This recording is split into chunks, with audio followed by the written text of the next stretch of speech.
The weather, sunny spells at first, rain later. Top temperature 16 degrees Celsius, that's 61 degrees Fahrenheit. More news and sport online at bbc.co.uk/Three Counties. BBC Three Counties Radio, first for news. Thank you, Catherine. There we go. So professional, so much more professional than I am. See how she coped with that little test? Good morning, dear listener. This is Iain Lee. It's BBC Three Counties Radio. It's Tuesday, the 25th of September. Plenty on the show this morning, and lots that I think you're going to want to talk about. From midnight, one of the biggest campaigns against abortion will take place in Milton Keynes. Is abortion ever justified? We'll be hearing both sides of the story. Andrew Mitchell is in the news again for swearing at coppers. Who do you believe? Him or the police? And I'm sleeping in the loft. Does sleeping in separate rooms strengthen relationships? You can text me 81333, start your text 3CR, or you can give me a call 08459 455 555. BBC Three Counties Radio. Reaching over for the Telegraph. This Andrew Mitchell story fascinates me. This is the Chief Whip that possibly may or may not have sworn at police officers, may or may not. It's interesting, isn't it, that the swearing doesn't seem to be the problem with this story. It's the use of the word pleb it seems to be the problem. And of course, for those who don't know, pleb is if you call someone a pleb, you're showing you're superior over them, and you're speaking down to them as though they were an idiot and worthless. So it would appear that the major problem isn't that he may or may not have used bad language, but that he may have spoken down to police officers. Can I be honest? We've all... I've got a lot of respect for the police. I think the police are fantastic. We've all, though, met coppers who are a little bit... up themselves, haven't we? A little bit too big for their britches, haven't we?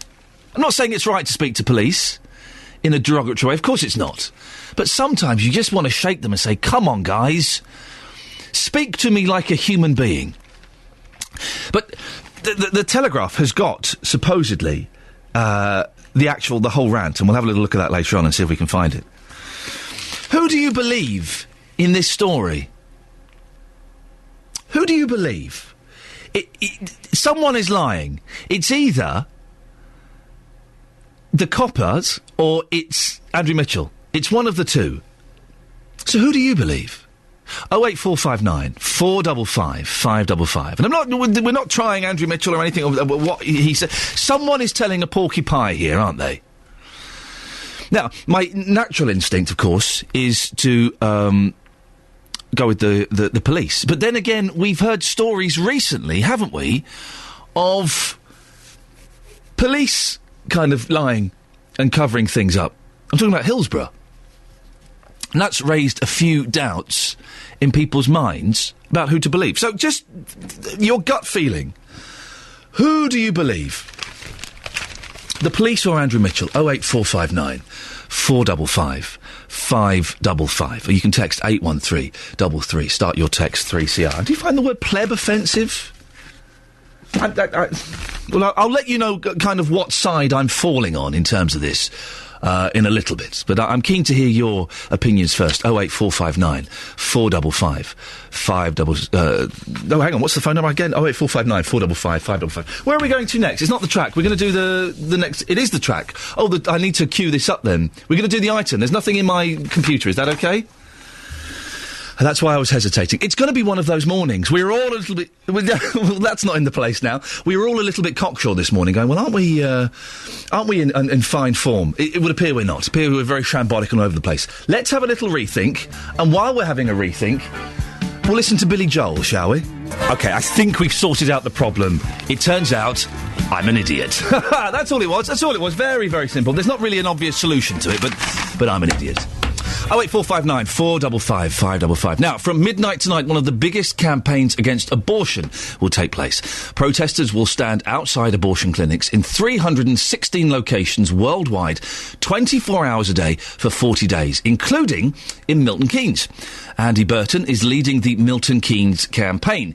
He told Toby Friedner on our Sunday breakfast programme why the protest was going ahead. Have a listen. Well, specifically, we're doing it in Milton Keynes because the abortion clinic at Acorn House, which is 100 metres away from the most iconic church in Milton Keynes, which is called Christ the Cornerstone, are actually doing a 7-day service, 7 days per week.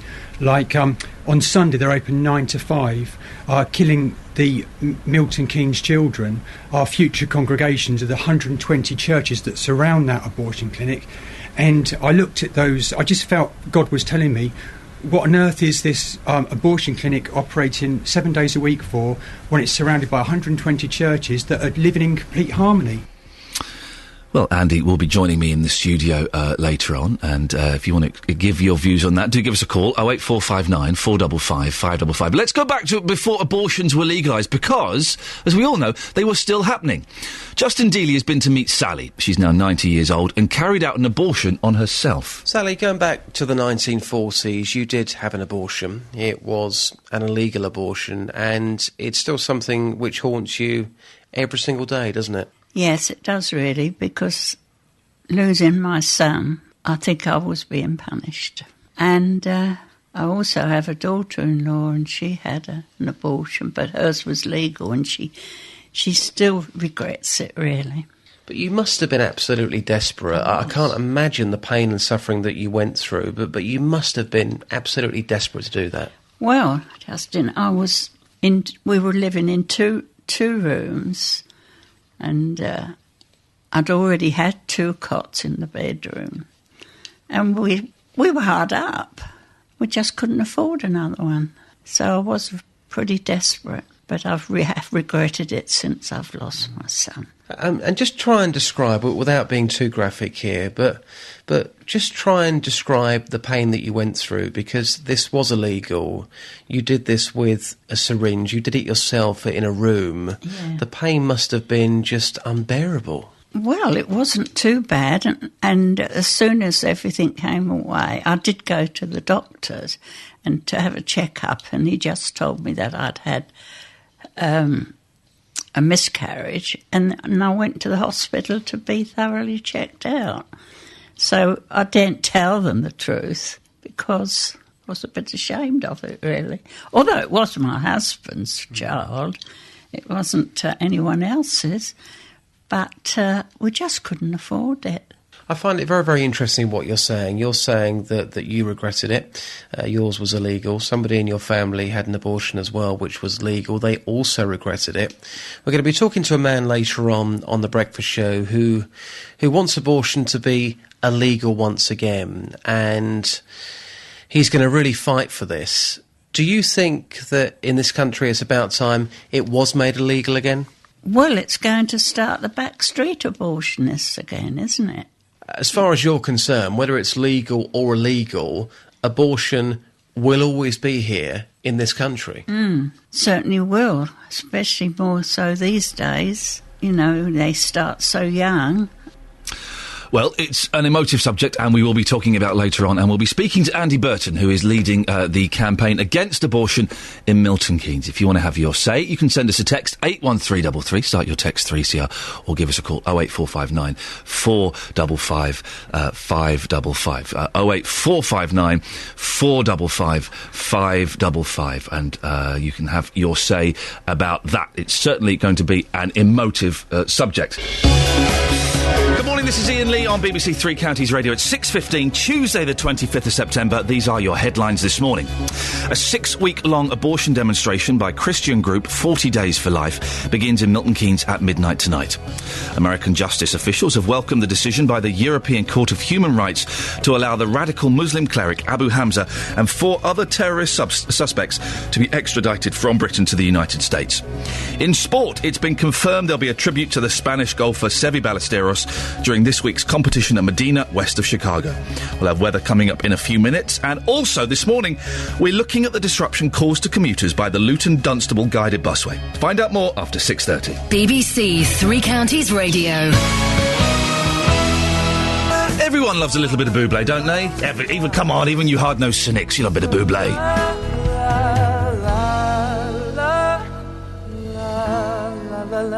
That bit is a bit silly though, isn't it?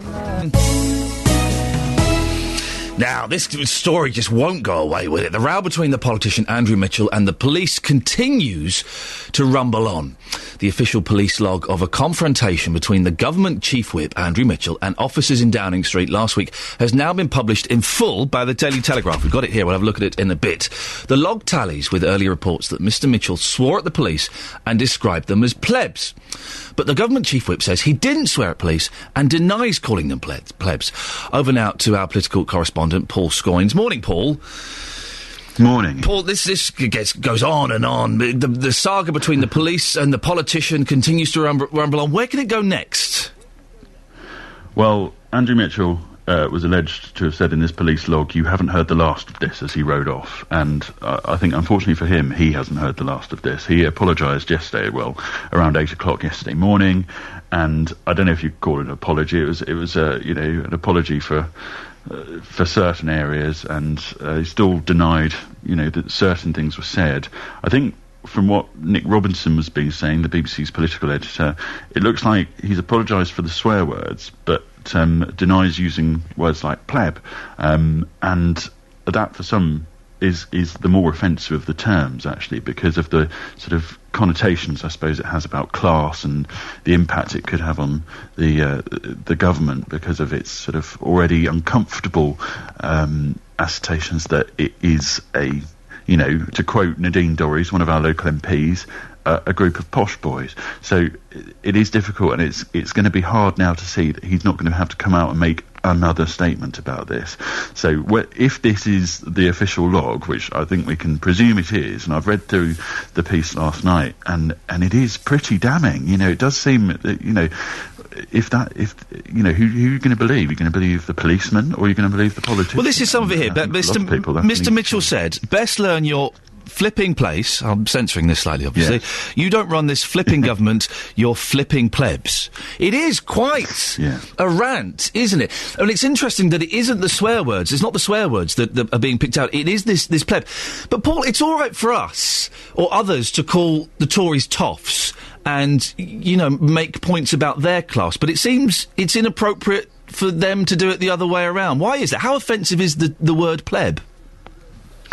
Well, just looking up in the dictionary, I managed to dist out a dusty dictionary here, and pleb, according to this one, says it's an often derogatory, a common vulgar person is what it's defined on. It's from plebeian, and that is of characteristic of common people, especially those of ancient Rome, lacking refinement, philistine or vulgar, one of the common people. It's not really very nice, and it's certainly not really the sort of language that you would expect to hear from the Cabinet Secretary, who is ultimately in charge of keeping ministers in check and making sure they don't go off the rails. Now, he did have a long day, although the Sun reports that he'd had a long lunch at a curry house in London. So I think it's more the connotation about class that is more offensive for people here, and it's putting the police up against the politicians. And the Police Federation have been very critical about this, and some people have been saying that that's because they're politically motivated, but they've been calling for Andrew Mitchell to resign. It now seems that someone's going to have to make a statement about this higher up.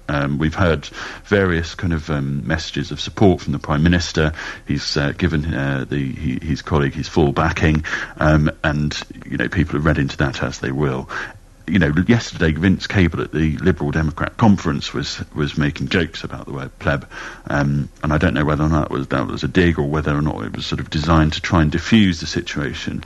Interestingly, one of our local MPs, who's usually pretty outspoken against the government, and as I mentioned, Nadine Dorries did mention that she thought that David Cameron and George Osborne were arrogant posh boys, but she said yesterday that the policeman and had accepted Andrew Mitchell's original apology, and that they should draw a line under it at that point. And I think within government there's a feeling that this is really just being pushed on by the media, and that it's a story, involving the Westminster bubble, if you like, that people have lost sight of, the journalists have lost sight of what's really important, and this is just a good ruck that we can get our teeth into. It's not a resigning incident, is it, though, Paul? He's not going to have to resign over this, is he?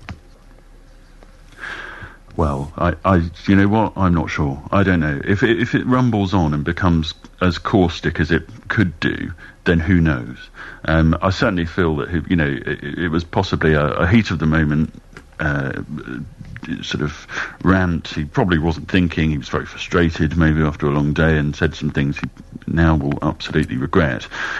He's still not admitted the use of certain words. He said that he's not used certain words, so we don't know still whether now he'll have to react to this police log, because the police log did seem fairly kind of pretty definitive. So if it is what it is to believe, then there hasn't been any embellishment by the police officer, and who's to say there would be? I'm not saying that, but if we have to take it at face value and we think it's true, then it does look pretty bad. Paul, listen, thank you very much. Paul Scoynes, our political reporter, there talking about. Well, it does come down to who do you believe, doesn't it? Someone in this story is lying, and if David Cameron has come down on the side of Andrew Mitchell, doesn't that mean he's saying that he thinks the police that defend him in Downing Street are lying? Because someone has to be lying. Mitchell's saying he didn't say some of these words. The police saying, well, actually, yeah, you did. So, I'm asking you, as the listener, who do you believe? Do you believe Andrew Mitchell, Chief Whip? His nickname's Thrasher, by the way, because when he was at school, he used to thrash the younger kids. Yeah, that's true. Or do you believe the coppers? 08459 455 555. Who do you believe? We've had a text from Dave in Luton. It says, Iain, who do we believe? I don't trust anybody now. MPs, police, doctors, it said. What have doctors done, Dave? I believe doctors for the most part. 08459 455 555. Would you be offended by the word pleb? 2 points here. Does the word pleb offend you? And who do you believe? Andrew Mitchell or the police? Across beds, hearts and bucks, this is Iain Lee on BBC Three Counties Radio. Thank you, Catherine. Coming up on the show, we'll be talking about the busway in Luton. We'll be speaking to some anti-abortion campaigners who are adamant that it is a sin, and they'll be holding protests all over the country, but specifically for us in Milton Keynes. And I want your views on that. 08459 455 555. And this whole Andrew Mitchell thing, who do you believe? Him or the police? Text 81333, start your text 3CR. Bit of Barry White. Get you going in the morning, eh? How could such an unsexy man make such sexy music? That's the question that's often bothered me. Good morning, this is Iain Lee on BBC Three Counties Radio. Now, this morning we're looking at the disruption caused to commuters by the Luton-Dunstable guided busway. The £89.2 million project, let me just say that again, £89.2 million project will link Luton and Dunstable via a guided bus route. Councils say it will provide speed and efficiency in areas that we know are plagued by congestion. However, that congestion is now much worse, and people are not very happy. I think basically it's a waste of money, to be honest, because I think if they would have put a bypass through Dunstable, the normal bus route would have been absolutely fine. And I just think it's wasting money, and the money should have gone on a bypass. It's a load of rubbish. Why can't a bus driver steer a bus? Why did they go to all the trouble of taking up a railway line and causing all this disruption when they could have done a revamped job on the railway? It'd be useless because I've been told it's going to be £6 return on it. It's a good question. Why can't a bus driver steer? Then there's the cost. In June, concerns were raised by councillors about the spiralling costs of the Luton to Dunstable guided busway. While the council say they're on budget at just under £90 million, Luton Borough Council and Central Bedfordshire Council were already facing a £4 million shortfall and further exposure to at least £2.6 million, which in time could easily rise. Conservative councillor Mike Garrett, vice chair of the Overview and Scrutiny Panel, told BBC Three Counties at the time that he's extremely concerned that the busway will make a huge financial mistake. We all know that there isn't the finance available now that used to be years ago, and to actually embark on a project which it could now lead us into financial ruin, to me is, well, it's unthinkable that this sort of thing can happen. I wouldn't like to even think now of what is going to happen if we don't meet those targets. Personally, I don't think they can. They've told me similar sort of stories that that everything is going to be okay. I can't see that happening. I really do hope that I am proved wrong. But unfortunately, I don't think I am going to be proved wrong. My visions of what is going to happen don't come to pass. Sandra lives behind where the busway is being built, and in June she spoke to our reporter, Jessica Cooper, about the disruption the busway has caused to her life. We're in your garden, Sandra, and we're just walking up to the back here because the size of your garden has changed. Yes, it's changed dramatically. We've lost about 20 foot of our garden, and obviously we've lost lots of bushes, and from a security point of view, we've lost a lot of security, whereas before you wouldn't be able to get near our back fence. Now we're exposed. And that part of the garden you've lost is due to the busway running along the back of your fence? Yes, basically. It runs directly at the back of the house, which I'm not very happy about, because obviously nobody wants to have a bus going right the way on the back of the garden when you moved into a lovely place with a lovely out view. Changes. It is big changes, and not for the better. Fred also lives near the busway. He says he never liked the idea of the build, and while it's causing disruption now, he believes it will cause even more when it's built. When the buses go by, take it in the evening. You're going to get flashing lights and things go by, and people are in their kitchen, in their bathroom, in their bedroom, going to, what's that, flashing by. And right from the beginning, I'm sure people at Dunstable have said, what a waste of money. And it certainly is. Well, later on in the show, we'll be speaking to residents of Dunstable about their views on the busway. If it affects you, could you give us a call, please, and let us know? 08459 455 555. Maybe you think it's the worst thing that could have happened at nearly £90 million. It's a complete waste of money, and they could have done something better with it. Or perhaps you're looking forward to it, and you think, yeah, no, this is good. This is what we should be doing, investing in our road system and moving things on. 08459 455 555. And later on in the show, Councillor Dave Taylor from Luton Borough Council will be in the studio to give us the facts on the budget, timescale and disruption that the busway has caused to Luton and Dunstable. So if you've got a question for him, get in touch now. 81333, start your text 3CR, or call 08459 455 555. And you can call us about any of the things we're talking about this morning. Be nice to hear from you. Here's Boston, More Than a Feeling. It's Boston, More Than a Feeling. Good morning, this is Iain Lee on BBC Three Counties Radio. 08459 455 555 is the telephone number. Lots and lots on the show this morning that I know you'll want to have your say on. We're talking about the busway that's being built, the Luton Dunstable busway that's being built at a cost of nearly £90 million. That seems incredible. Gary's in Cambridge. Good morning, Gary.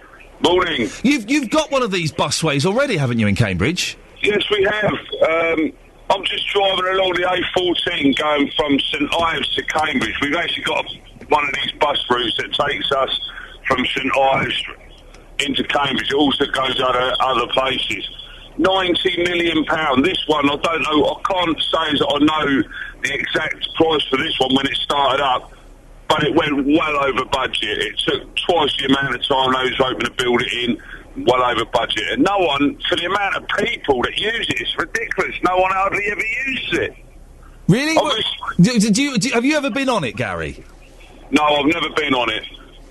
I've never been on it. The only good thing that I've ever heard about it is that it's for push boys can get along the side of it. That's an expensive cycle route. Isn't it just? And like there was a guy on earlier. Why do they need to build it the way they've done? They could if they going to spend that much money on it, just put a flat road in. They put these guide rails in, that the buses need to go down on. I mean, why does if you're a bus driver, surely you're a qualified man to drive in a straight line. It does strike me as slightly odd, Gary, that they put in these devices so that bus drivers don't have to turn a steering wheel.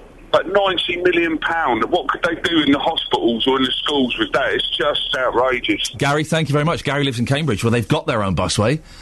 He says that no one uses it. What do you think about this Luton Dunstable one? Do you think it's a good idea? 08459 455 555. It's 6:45. It's Tuesday, the 25th of September. These are your headlines this morning on BBC Three Counties Radio. Christian group 40 Days for Life begin a 6-week-long anti-abortion campaign outside a Milton Keynes clinic from midnight tonight. American justice officials have welcomed the decision by the European Court of Human Rights to allow the extradition of the radical Muslim cleric Abu Hamza and 4 other terrorist suspects to the United States. In sport, at Cricket's 2020 World Cup, the West Indies have qualified for the Super 8 stage, and a match against England takes place on Thursday. The weather for Beds, Herts and Bucks: sunny spells at first, rain later, top temperature is 16 degrees. And coming up, from midnight tonight, one of the biggest campaigns against abortion will take place in Milton Keynes. We'll speak to the leader of the Milton Keynes campaign after 7am. BBC Three Counties Radio. Robbie Williams, Candy. Very bouncy pop song, isn't it? Well done, you, sir. Thank you. Well, isn't that interesting we're talking about that? Because I have been kicked out of my bedroom in my house and sentenced to the loft. This is because now I'm doing this job. I'm up at 4am and my wife is up at a decent time of like maybe 5:30 with the kids. And so I get sent upstairs so that I don't wake her up or the kids up in the morning. I'm allowed back at weekends, right? And initially, I was a bit, well, that doesn't seem very fair. But now, getting into week 3 of it, I'm thinking, yeah, this is wicked. Because I can listen to the radio in bed, I can read a little bit without being told, you've got to turn that light off. Can you turn the radio off, please? I'm trying to say... It's kind of like having my own little bachelor pad, except I'm not really allowed to bring, girls home and get pizza sent upstairs. But does sleeping in rooms weaken or strengthen relationships? Do you live with your wife, your husband, your partner, but you've got separate beds or separate rooms? Because sometimes you see it, don't you? You sit in films where they've got 2 single beds in the same room. That's a little bit weird. Right, that's a little bit odd. But sleeping in separate rooms... I'm kind of beginning to think it's the way forward. Who is that? There's that, the film director who did Edward Scissorhands, whose name always escapes me, and his wife. He directs all the films that Johnny Depp is in. Tim Burton, that's it. And his wife, they live in separate houses. They have a house, 2 houses side by side. There's a little door. They go, they go in, have a little bit of, whatever, nookie, and then they'll go back into their own separate houses. That sounds wonderful, doesn't it? Phone up and tell me your story. 08459 455 555. Do you sleep in separate beds or indeed separate rooms? Well, our reporter, Justin Dealey, is out in the streets of Luton finding out what's happening. Justin, what's going on? Hello, Ian. I have to say, I had a conversation last year with my partner, exactly like you and your partner. It was actually my idea. I said, look, do you know what? I'm up early in the morning, you're going to bed late at night, you work late at night. Let's have separate beds. Well, that conversation lasted all of about 5 seconds. It was a no. Was she having none of it? Having absolutely none of it at all. Because this was my wife's idea, and I was a bit, if you insist. But now, 3 weeks into it, Justin, I'm really enjoying it. I get the whole bed to myself. Oh, we can come round for a nice party round Ian's house. It sounds yes, great please. fun. Well, hey, I have been talking to Mick in Luton, and like you, Ian, he and his partner, they have separate beds. Take a listen to this. Medical reasons purely. I have sleep apnea, and my wife has one lung and suffers from cramps. We end up upsetting one another during the night. Do you miss her at night, though? I'm 62-year-old, not really. You said that, not me, by the way. So when did you start having separate beds, then? About 12 months ago. We put it off and put it off and put it off. And eventually we had to do it. So when you first did it, was it a bit of a shock for you? No, it was brilliant. It really was very, very good, sort of straight away. You just flopped into it. I've room to move around without kicking her. She's jump around the bed if she wants to. Because some people may say you're not a real couple unless you sleep in the same bed. You would argue, in actual fact, that's not the case, because we do love each other very much, but we just can't sleep in the same bed for the reasons that you've already mentioned. Yeah, no, she's definitely the love of my life. And lastly, let me just ask you this. You're saying you did it 12 months ago. When you did it and it worked for you, did you think to yourself, I wish we'd done this years ago? Yeah. We shouldn't have put it off as long as we did.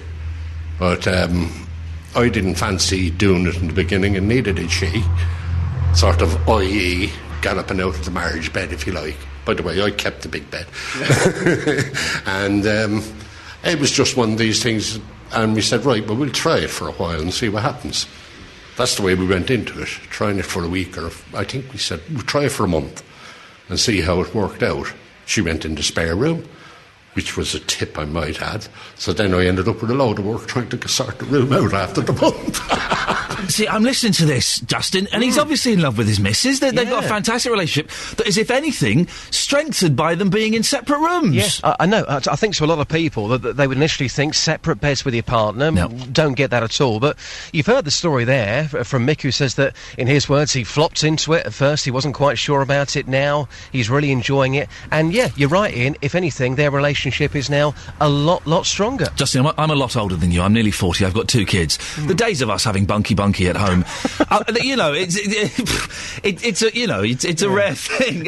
You want that separate house, don't you? That's what you want. Oh, man. The house next door. You would love that, Ian. I would totally love it. I could play Xbox whenever I wanted. I could watch time travel movies whenever I wanted. Get pizzas delivered. It'd be wonderful. Yeah, cheese and pepperoni for me, by the way. And you should come round. And also, it's getting cold now at night. It's winter. My wife is one of a terrible duvet hogger. She just constantly takes all the duvet, so I've got nothing. Upstairs, luxury. Justin, it's luxury. Well, you know, Ian, you mentioned last week we have got something in common. We are both tall and very, very handsome, obviously, but being tall, but being tall means we've got long legs. So I'm like the Peter Crouch of Hemel Hempstead, so my legs are dangling out of the bed. If anything, this would work in her favour, my partner's favour, but no, she is saying, no, people would just laugh. If we had separate beds, people would just laugh. I've got an idea here, Justin. Why don't you come and sleep in the loft with me?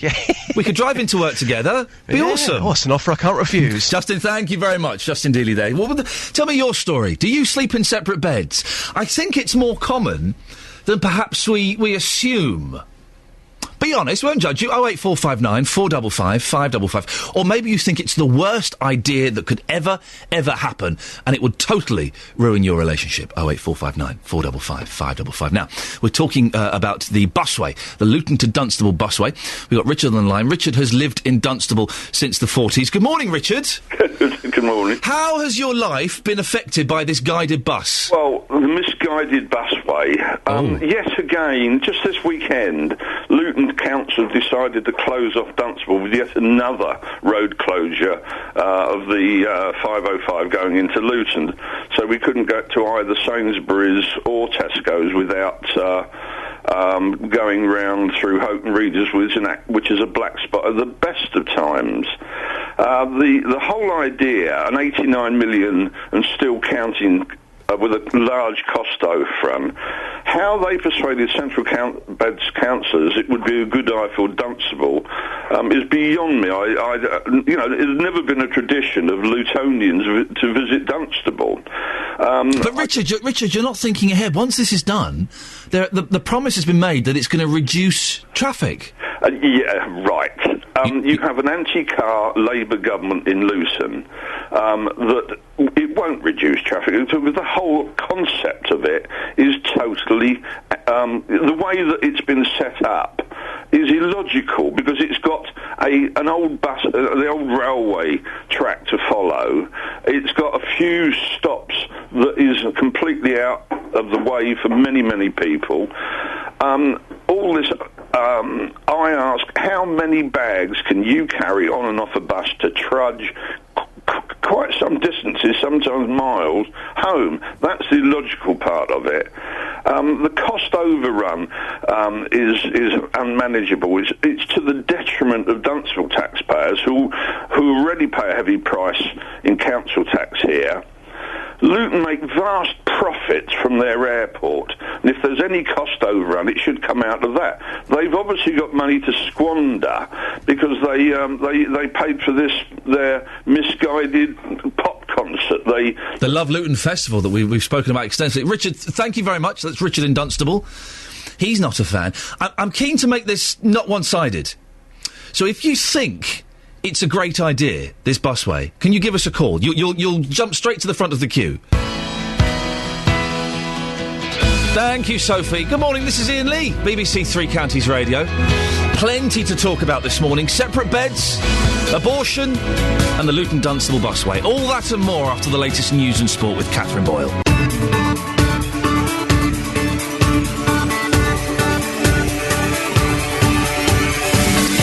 this is Iain Lee. It's just gone 7 o'clock on Tuesday, the 25th of September. This is BBC Three Counties Radio. Plenty coming up in the next hour, including... From midnight, one of the biggest campaigns against abortion will take place in Milton Keynes. I'm asking, is abortion ever justified?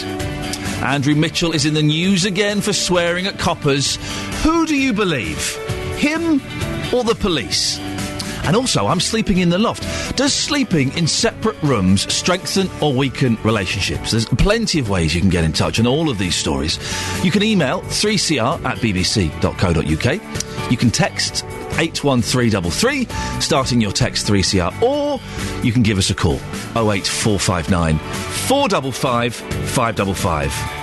BBC Three Counties Radio. Now, from midnight tonight, one of the biggest campaigns against abortion is going to take place. Protesters will stand outside abortion clinics in 316 locations worldwide, 24 hours a day for 40 days, including in Milton Keynes. Andy Burton is leading the Milton Keynes campaign and joins me in the studio. Good morning, Andy. Good morning. Andy, why are you holding this protest and why for 40 days? Well, I'm holding it specifically in Milton Keynes because we've got a big issue with A, apathy, and B, the number of children that are dying in Milton Keynes. The latest figures from the Department of Health suggest that it's 1,018 children that died in 2010. That's our latest figure. So just to clarify, for some people who may be confused, these are fetuses that have been aborted. These are unborn children that are aborted. 1,018 is the latest statistic in Milton Keynes alone. And as we know, the whole of the UK, it's 600 abortions take place per day.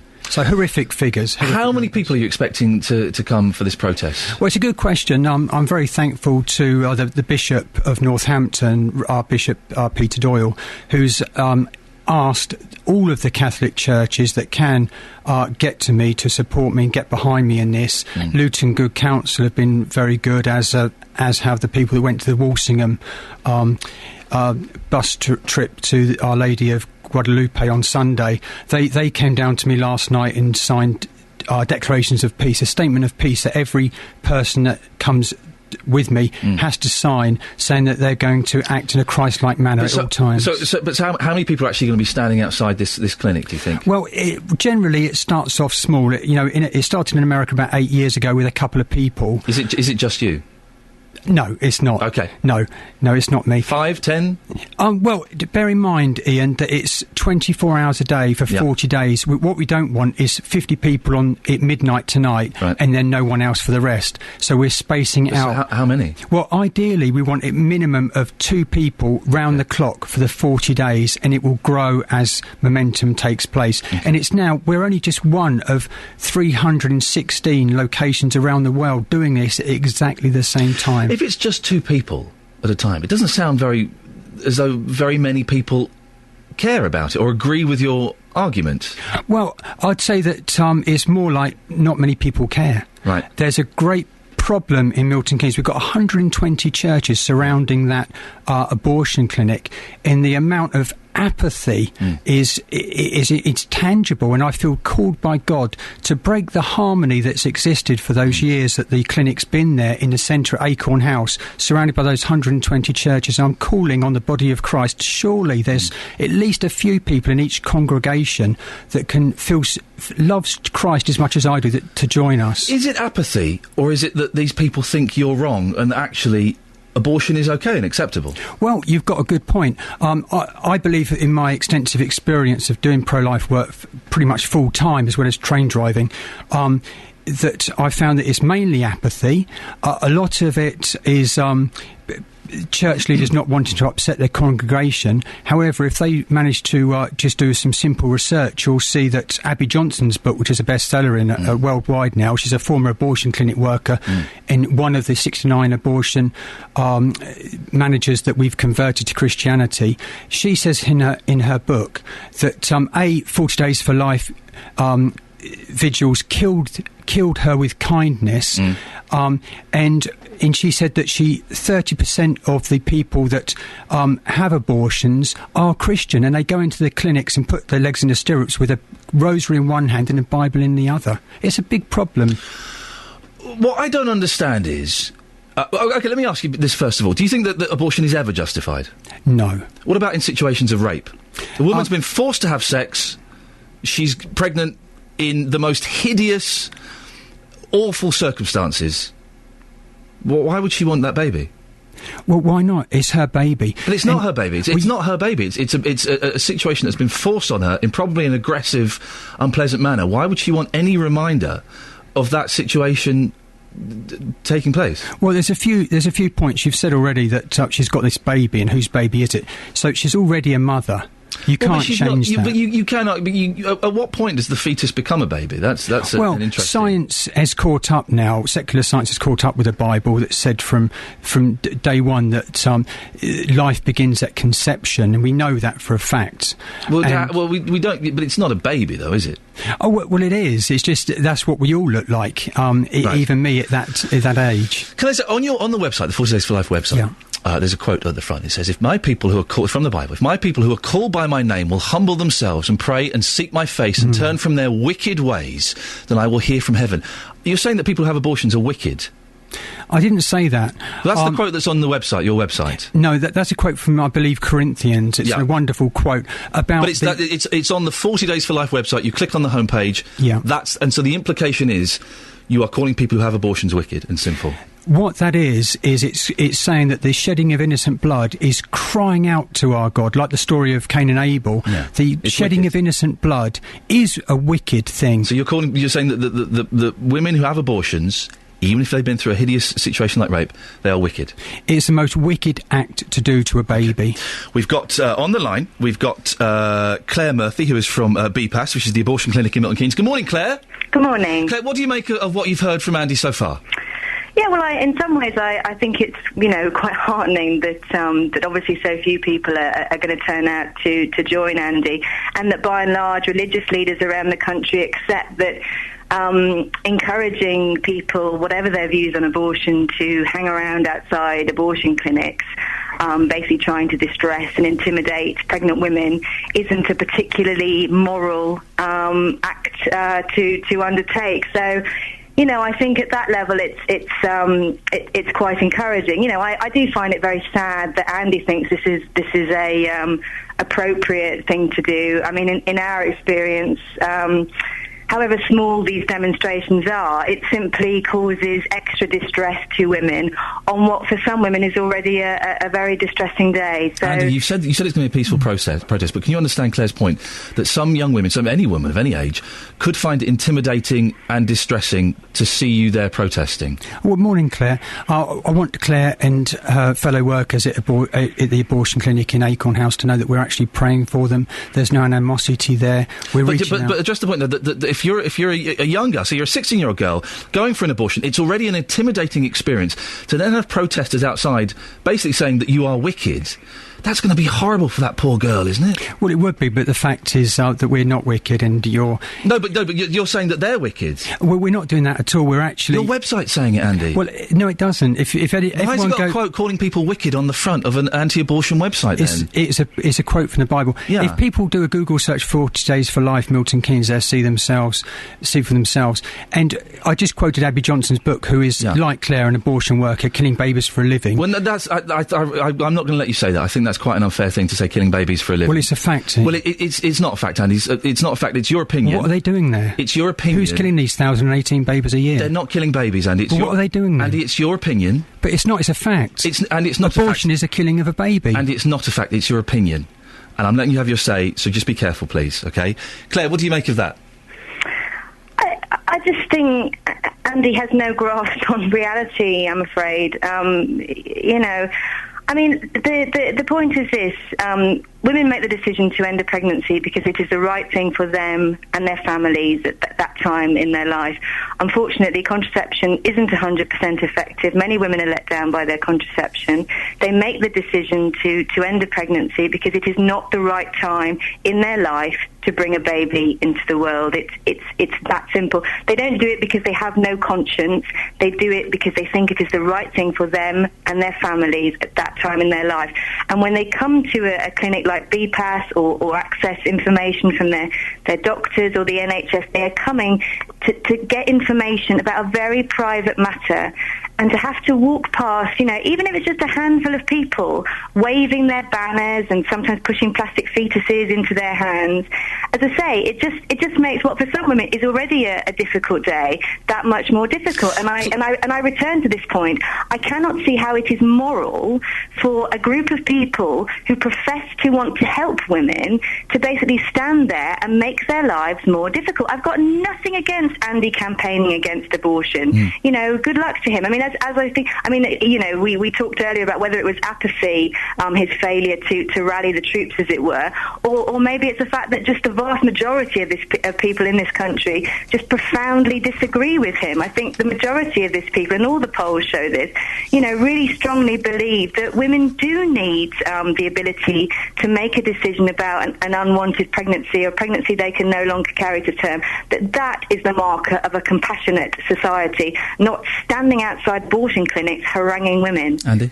Well, I think I like the way. Well, I don't like the way that Claire hides the fact of the baby. That you'll never get the abortion workers calling the unborn baby a baby. They always term it. They play with language. It's an unwanted pregnancy. Yeah. Well, what is an unwanted pregnancy? It's a baby that the mother needs help, and we're reaching out to those ladies. Andy, can I say, we are running out of time, and I'm finding this fascinating. Yeah. I could do this all hour, but I'm finding this fascinating. I don't think that, personally, as a man, I have the right to tell any woman what she should do with her body and what she should do with what's in her body. I haven't got that right, because I will never go through pregnancy. I will never have to have a baby I don't want. I will never have that.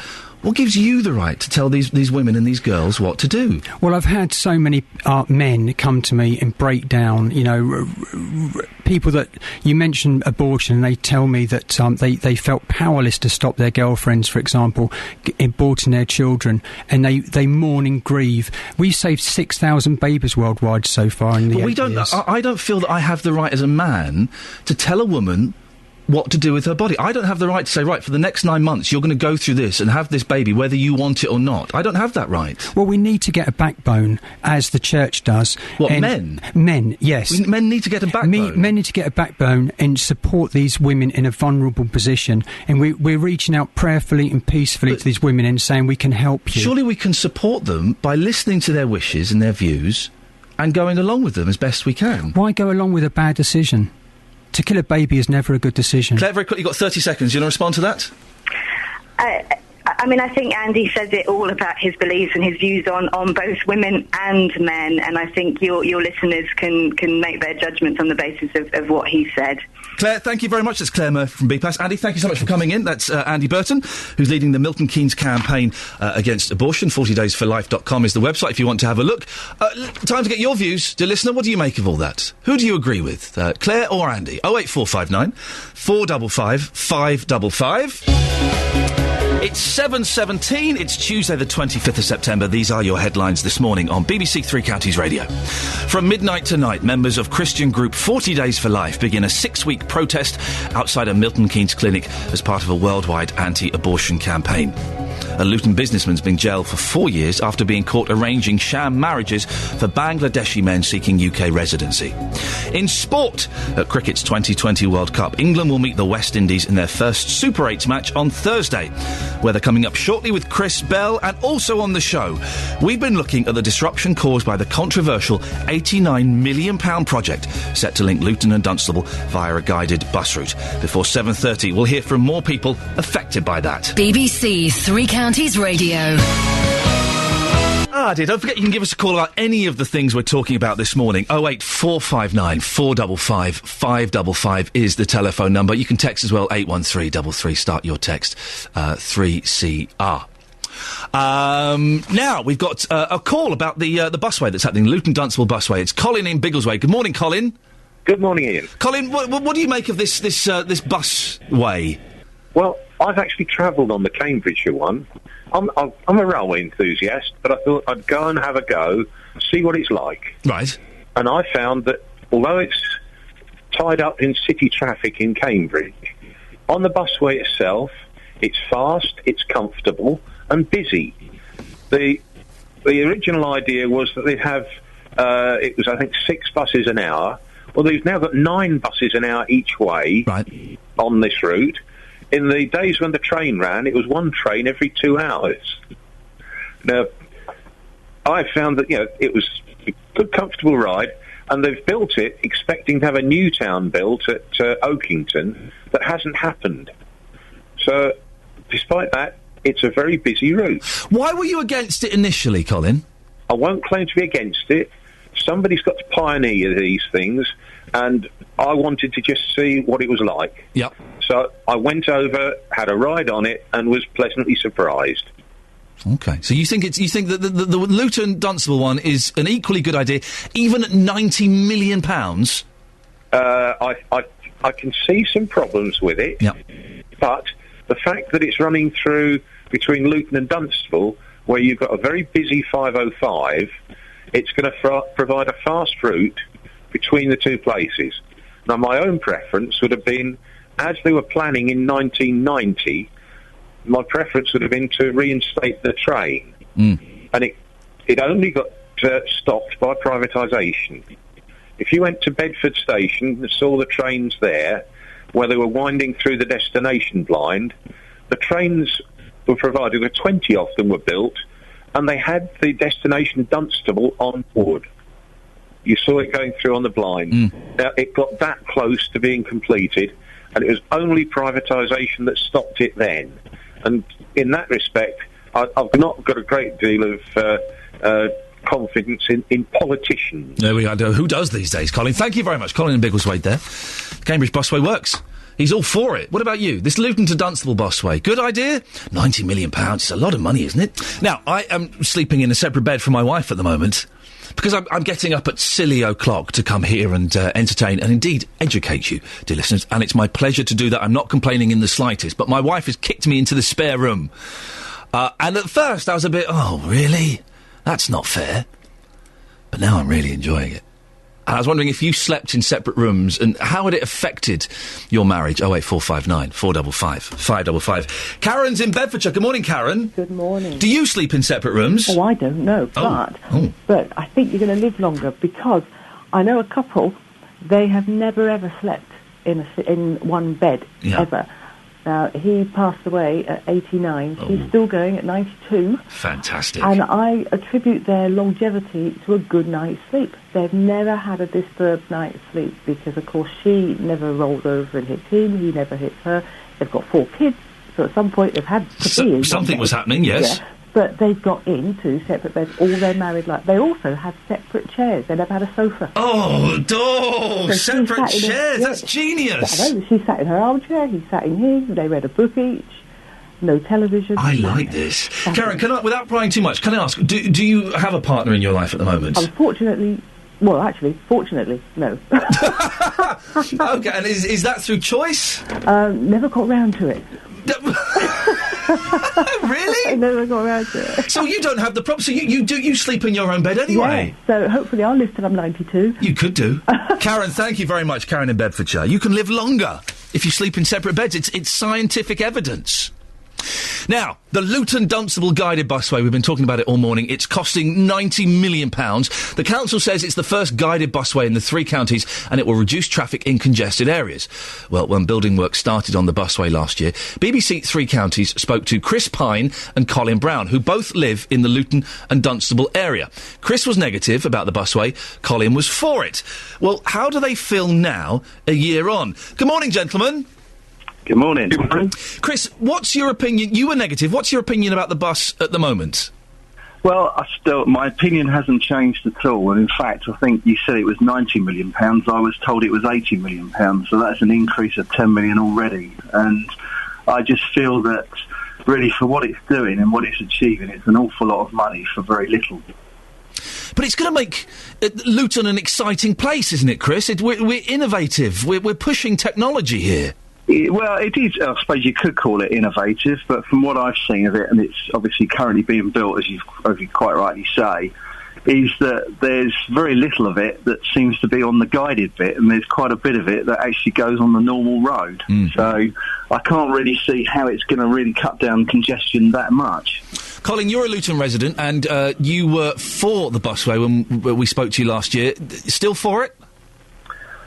I think I've yet to see anything which changes my opinion dramatically. I still believe that most towns require some kind of infrastructure decent public infrastructure and public transport network. And yes, there has been a bit of disruption. I've experienced that myself, but nothing that isn't usually caused by large-scale infrastructure projects. And I think the money is coming out of central government. It's not necessarily coming out of the Luton purse, or some of it, a small amount of will be, but I think the proof of the pudding is going to be in the eating when it opens, and we can see whether it makes a great deal of difference to the traffic. And Colin, do you think this busway is going to be a delicious pudding? Colin? We've lost Colin there. Well, there we go, Chris. It's just you and me now, Chris. Colin. Oh, Colin, are you still there? No, we've lost you, Colin. There we go. I mean, look, I agree with Colin insofar as we need a decent public transport. That I do agree with, okay? But I just think this has been ill-conceived, and there's lots of buses running. If you look at them, they're more or less half empty most of the day. All right, rush hour, they're quite busy. But I do seriously feel that this was based upon plans that were done sort of 15, almost 20 years ago, and of course the town has changed dramatically since then. Listen, Chris, we've been told that it's going to help the notoriously heavy traffic spots around Hatters Way and Church Street. That's got to be good, hasn't it? Well, of course it is, yeah, I agree. You know, if it's going to do it, then it's going to do it. But I think most people that I've spoken to, despite this, especially if they're going to the airport or something like that, are still going to travel by car. And the car is obviously still more convenient, and I just feel that it's just been an ill-conceived plan, personally. That's my own personal opinion. Chris, listen, thank you very much. No doubt we'll speak to you again as this goes on. And Colin, thank you very... It's going to look like a conspiracy now. All of the conspiracy theories go, the blooming BBC, they had one person on in support and then they got rid of him. His line dropped off. It wasn't us. We didn't do anything. If you think that this busway is a good idea, could you give me a call, please? 08459 455 555. You'll jump straight to the head of the queue, I promise. Call 08459 455 555. 08459 455 555. BBC Three Counties Radio. Still lots to go on this half hour of the show, including the most offensive word in the world. No, not that one. Apparently it's pleb. We'll be talking about that in a little bit. More on separate beds. Also, I'm really keen, after we had the anti-abortion protester in the studio, to get your opinion on it. What do you think? Is abortion murder? Is it killing babies? Or is it helping a situation that could otherwise be untenable? 08459 455 555. I've got some interesting texts.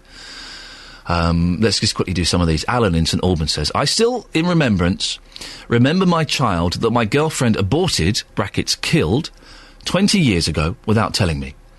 I like to think the child was a girl called Jessie. Abortion is murder. Mark in Bedford disagrees. Religious dogma should be kept out of the abortion debate. This same dogma prevents millions of women in Africa using contraception and protecting themselves from AIDS. Sue says, I agree with Ian. It has nothing to do with churchmen, politicians and do-gooders. What did that man mean by them women? I think in his mind he has branded them loose and in need of his kind of hectoring care. Well, I don't know if that's necessarily the case. And Claire says, women do not go into abortion lightly. What about women who are carrying a baby who have a disability and would be delivered stillborn? What about those pregnancies that would cause so many problems the lady could possibly become so ill just by continuing to carry a child? Let's say we stopped abortion. Would he personally fund the future of all those children? That's from Claire. It's a very emotive subject, and keen to get your views on it. For or against, 08459 455 555. Claire is in Milton Keynes, is on the line. Good morning, Claire. Hello. What did you make of Andy and his views about abortion? He's made me seethe, to be honest. Really? Why? Because I've been there myself, and everyone's entitled to their opinion. You've had an abortion, have you, Claire? I have, yes, right, yep. yeah. It was a long time ago now, but at the time I was not well myself, as in I've had mental health issues myself, and to actually have gone through with it would have been bad for me, and it would have been a really bad situation for the baby as well. It would not have been born into a good situation for a start. I was actually on contraception at the time, and I believe Claire, the lady that you had on earlier. She was from BPAS, the abortion clinic in Milton Keynes, mentioned that a lot of people, use contraception and it doesn't work for them, or that's what happened to me. So it's not like I sort of, ended up Claire, can I ask, caring. how long did you spend thinking about the abortion, weighing up the pros and cons and deciding what option to take? A long time, as much as I had. I mean, again, you only have so long that you can do that for. But before you wouldn't be able to have an abortion anyway. But I spent nights crying crying my eyes out, because it's not a nice thing to do. People mostly don't go into it lightly. It's not a pleasant experience when you if you go through with it. It's and it's something you have to live with for the rest of your life. I think him saying, "Oh, people killing babies," it's very harsh. I mean, for a start, if you look at it, when they call it unwanted pregnancy and fetus and all the rest of all the words terminology for it, a heartbeat doesn't start till several weeks after conception, so it's not actually a baby from conception. The nerve system doesn't start up until however many weeks on. So to say it's actually killing babies from the word go, I think is very, very strong way of putting it. Claire, can I ask, how long ago did this happen? Oh God, I was 18. I'm 36 now. Okay, so 18 years ago. And I was in a long-term relationship as well. It wasn't like Do you still think about it? Does it still come up in your mind? Course. Yeah, absolutely it does, yeah. And how does that make you feel? I mean, I wouldn't say... I don't feel guilty for it, because I still know that it was the right decision. However, it's still very upsetting and emotional to think about, Obviously, there's not a day that goes by that I don't think about it. But ultimately, I know it was the right thing to do. There is, looking back as well, there is no way that it would have been a good thing to do to bring a baby into the world at that And finally, Claire, time. You're 18 years old. You go in to have an abortion. It's preying on your mind. You say you had mental health issues anyway. Yeah. If you'd have walked into that clinic and had to walk past protesters, how would that have made you feel? It would have been horrible. Absolutely. It's a horrible enough thing and as you say, to have the courage to go and do that in the first place. Obviously, you can go there for advice first anyway as well. To judge young girls and women going there to do that. These people don't know the women and girls' situation.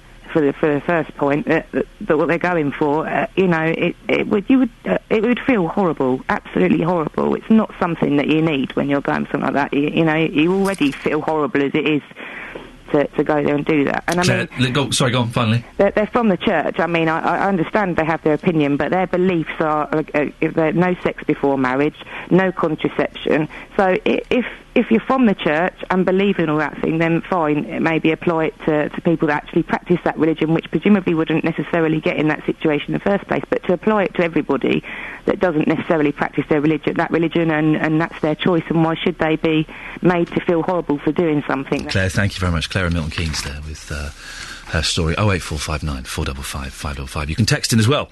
81333. Start your text 3CR. We've had lots of texts about the busway. Phil says, I'm still attached to Dunstable even though I no longer live there. I know of local people who suggested to David Cameron that the project should be abandoned due to cost when Cameron asked the country for ways to save money.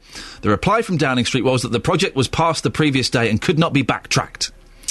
Dave the Thatch says, I hope the extra cost of the guided busway is paid by the councillors, as they're the only people that want it. David in Luton, busway, load of rubbish. Council should have given the old rail line to a preservation group. They would have done it up and run steam trains on the route, and it would have raised the profile of Luton, bringing tourists in. I should just say very quickly, Friday the 5th of October, it's Beatles Day at BBC Three Counties Radio. Yeah, you know it. Gotta love them Beatles. We're celebrating the 50th anniversary of the release of their first single, Love Me Do. Keen to get your memories of the Beatles. Don't phone me, but send us a little email. 3cr@bbc.co.uk. Put the subject heading Beatles Day. And just tell us, maybe you met the Beatles, maybe you saw them in concert, maybe you got a memory of buying their records. 3cr@bbc.co.uk. And the best ones will be part of the Beatles Day on Friday the 5th of October. This is Iain Lee, BBC Three Counties Radio. Now, I'm going to play a slightly dangerous game here. I want you to just close your eyes if you can. And just try and imagine and think of the most offensive word you can call someone. No, not that one. Oh, no, not that one! Oh! No, it's pleb! Well, apparently it's pleb. This is the sticking point in the row between politician Andrew Mitchell and the police. The government chief whip is accused of swearing at the police and calling them plebs. And it doesn't seem to be the swearing that's the problem, it's the pleb. He continues to deny the accusations. But today, the Telegraph, the official police log of the confrontation between Government Chief Whip Andrew Mitchell and officers in Downing Street has been published. And if we believe that, then it would seem that he did say that. Edith Hall is a professor of classics at King's College University in London and joins us now. Good morning, Edith. Hello. It's a long time since I've heard the word pleb, and I had to look it up again just to make sure I had it the correct definition. But what exactly does it mean? Well, its original meaning is a technical term in terms of the Roman Republican Constitution, which was divided into the people who ruled, who were the Senate. And to be in the Senate, you've got to have owned land. You've got to be rich. You've got to be a landowner, and inherited it, and been from what we call a posh family. And the plebs who didn't, and were poor, and were peasants, and didn't have very many political rights at all. And for 500 years, the Senate and the plebs, who it's a collective word for all of them, so you can call somebody a pleb as well, but as a whole, it's like the Senate versus the plebs. They fought and fought and fought because they didn't have any power. It was raw class struggle, and it actually helped to lead to the fall of the Roman Republic and the Empire coming in. You're fantastic. Am I? You Thank are. you. I can listen to you. I love all this stuff. I can listen to this for ages. Yeah, well, ancient history is just amazingly exciting, and people who don't get that we had lots of experiments in different kinds of freedom under, before Christianity. Yeah. It was very exciting. But people, there was a very famous case of two brothers called the Gracchi, who were posh boys, but they tried to help the people who were starving and get land reform through, and they ended up assassinated. And they were called the tribunes of the people, which meant they were trying to be their mouthpiece. Yeah. That's why you get left-wing newspapers called the Tribune. Oh, I see. Because they're saying we're the mouthpiece of the plebs. We've not had plebs in Britain since 1832, because in 1832 we had the Great Reform Act, which gave most men the vote, regardless of their money. I suppose women stayed plebs until... But is plebs still an offensive word? I am surprised that it's created this much furore just by him using it, if he did, which he denies. You didn't go to public school, did you? No, I didn't. No, exactly. Now, if you've been to Rugby School or Eton or any of those schools, you would be force-fed Roman history, because I'm afraid it's one of the unattractive things about classics is it's been very much the right wing have stolen it, when I actually think it's really exciting for everybody. Yeah. And they all sit around calling each other proles, not each other. If there's a poor scholarship boy, at rugby, he gets called a pleb, because they all pretend they're playing Roman Republic and Senate versus the... They'll pretend they're playing Roman Republics? What's wrong with playing the A-team? No, no, they still do. Well, he did. You see, he was born in the early 1950s. Yeah. And absolutely, I've checked. I know a lot of people. I do know about this word, because I used to teach at Oxford, right, before I taught at London, and I taught a lot of Etonians, and I taught a lot of boys from rugby, and this is absolutely still part of the insult equipment there, where you and I would probably, expect someone to say chav, or oik, or moron, or, underclass. They still say that. And then it takes on this, also in ancient Latin, it starts as a technical term, but ends up using just as an insult. And you could say someone's got a plebeian face, means they look working class. They dress like a plebeian, they're wearing chavvy clothes. They have got plebeian hygiene, guess what? Right? Yeah. And I've heard all of these things. But Edith, it's all right for everyone to call people toffs and snobs and Lord Snooty and stuff like that, but yet when it's done the other way, it doesn't seem to be so acceptable. Well, I agree with you on that, but you think of the N-word. If you've never had any power, right, going around calling someone whitey, right, just doesn't have the same clout, because the white people were the one who had the power. Right. I don't accept that at all. Anyway, if it was just an ordinary guy in a pub, he would just show himself up to be a really insensitive, stupid, old-fashioned person, and you'd say, sorry that you're, such a sad person. The point is that this guy is in our cabinet, and he has got the ideological views appropriate to a Roman patrician, they were called, the patres, the fathers, a Roman guy who was trying to stop everybody getting the vote. Okay? Yeah. He's got the political views suitable to a Tory in 1831, before the Great Reform Act got shoved through.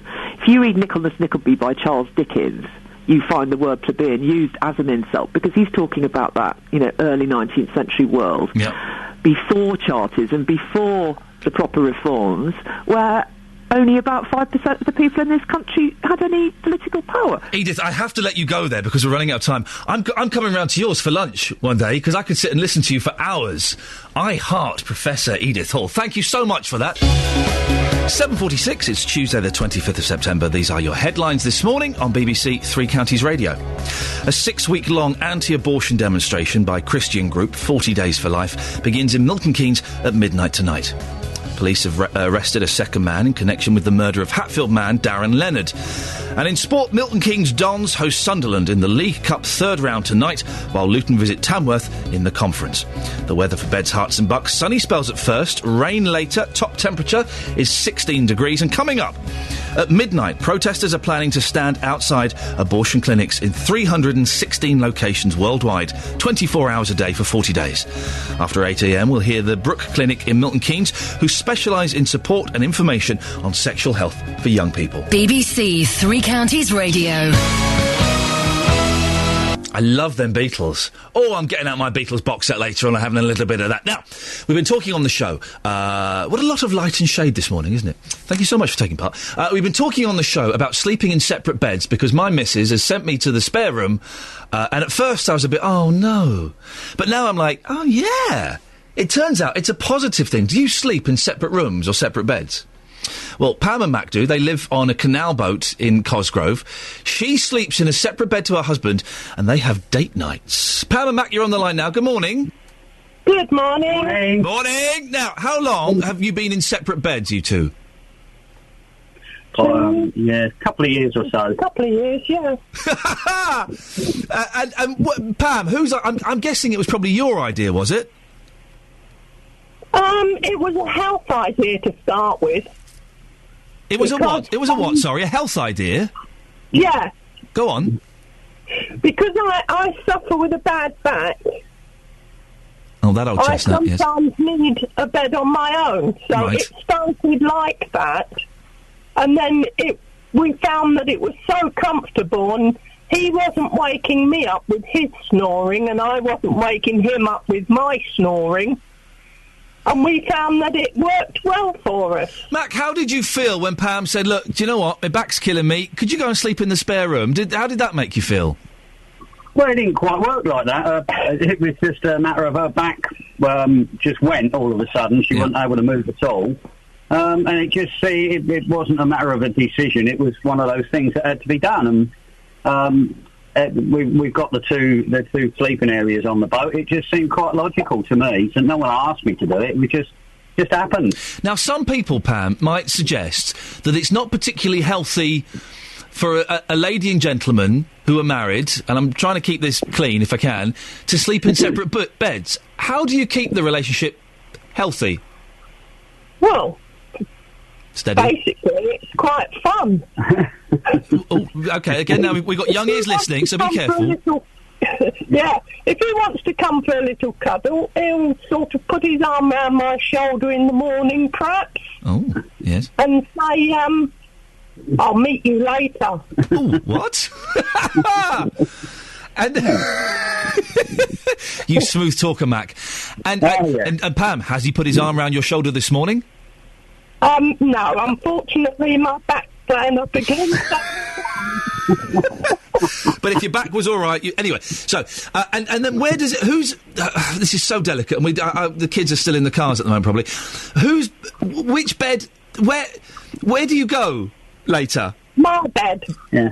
Now we have two beds on the boat. We have a double bed, which is a proper bed. Yep. And then in the back of the boat, I have what they call a boatman's cabin, which is the way the old boatmen used to live, with a drop-down bed out of the cupboard. Yeah. And that's where I go, in the back, which is quite comfortable. Yes. Yeah, he's relegated to the back end. Good for you, Pam. You keep the decent bed yourself. My wife's done exactly the same thing. Mac, do you, speaking as a bloke, because I was a bit against it when it happened at my house, but now I'm thinking, this is fantastic. It must be good for you, because you can read, you can listen to the radio, you can play on your Nintendo DS, you can do what you want now. He can go to sleep as well. By the time I go to bed at night, I haven't got time for reading or anything. I'm too tired. But no, I'm quite happy with it. It's not a problem to me. I've got my little bit of the boat, which is mine, and Ham has the rest of the boat, and the dog has 2 or 3 beds he can sleep on. Blimey, there you go. With the dogs involved. Listen, Pam and Mac, you've been good sports. Thank you very much for coming on this morning, and I wish you the best of luck. Across beds, hearts and bucks, this is Iain Lee on BBC Three Counties Radio. Now, coalition forces in Afghanistan are facing a growing threat from the very people they're supposed to be helping, members of the Afghan National Security Forces. Insider attacks have taken more than 50 lives this year, making it the worst in the history of the war. Fire Alarm 4 has been investigating whether these attacks reveal failures in the vetting of Afghan recruits. Well, we can speak live now to Commanding Officer Lieutenant Colonel Aston from the Royal Anglian Regiment, who's in Afghanistan now. Good morning. Now, good morning, Ian. The question that most people are asking is, when can everyone come home? How much longer do you think British troops are going to stay out there, and what is morale like amongst them? I think the end of the mission, the combat phase of the mission, is widely publicised as 2014, and then the UK's enduring presence after that.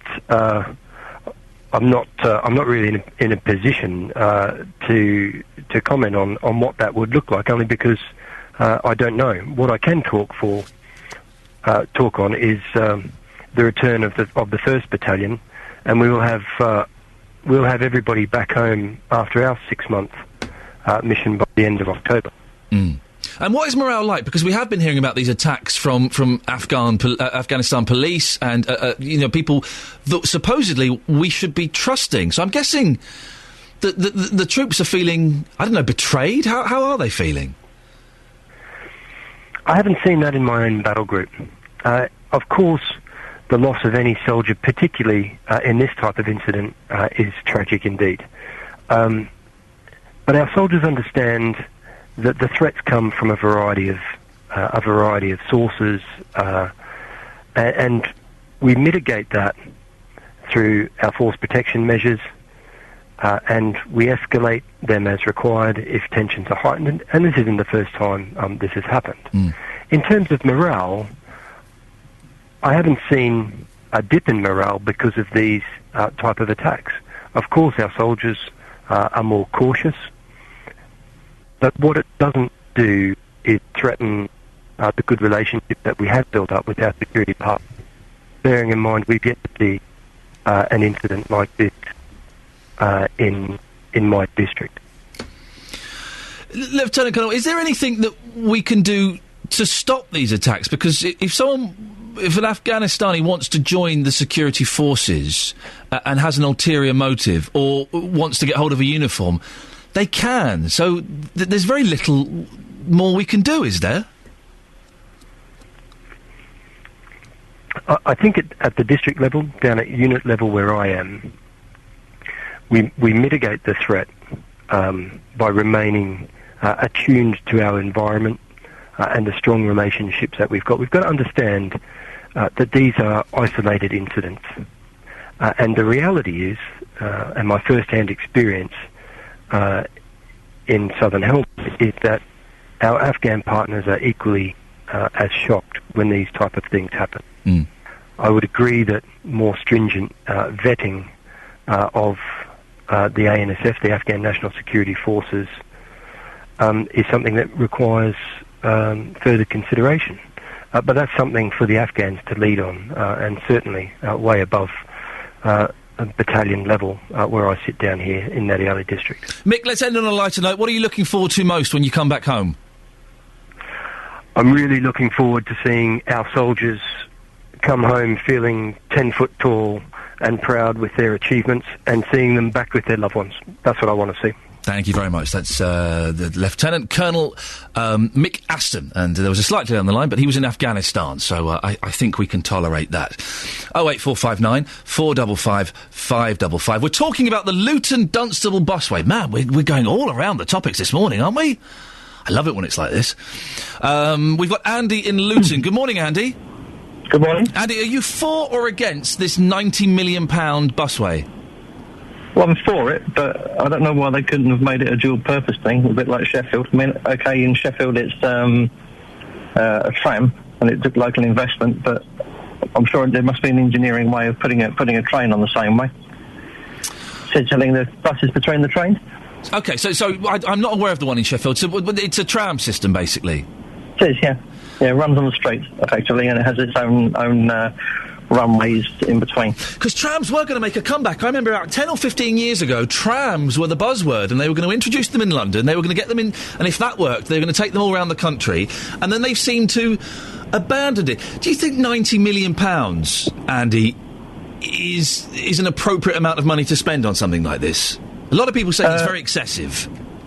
Well, it depends. I mean, if it's putting money back into the economy by stopping people from being late and giving people opportunities to go to their places of work from a location they would normally come from or go to, then it makes sense, yeah.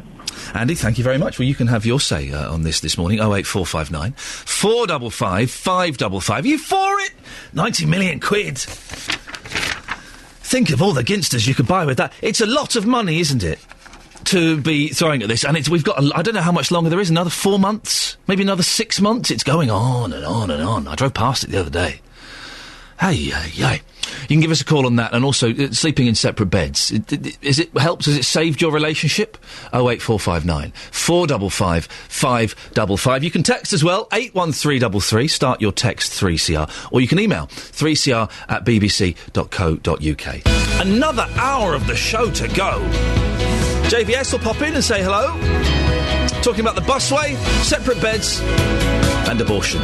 All that and more after the latest news with Catherine Boyle.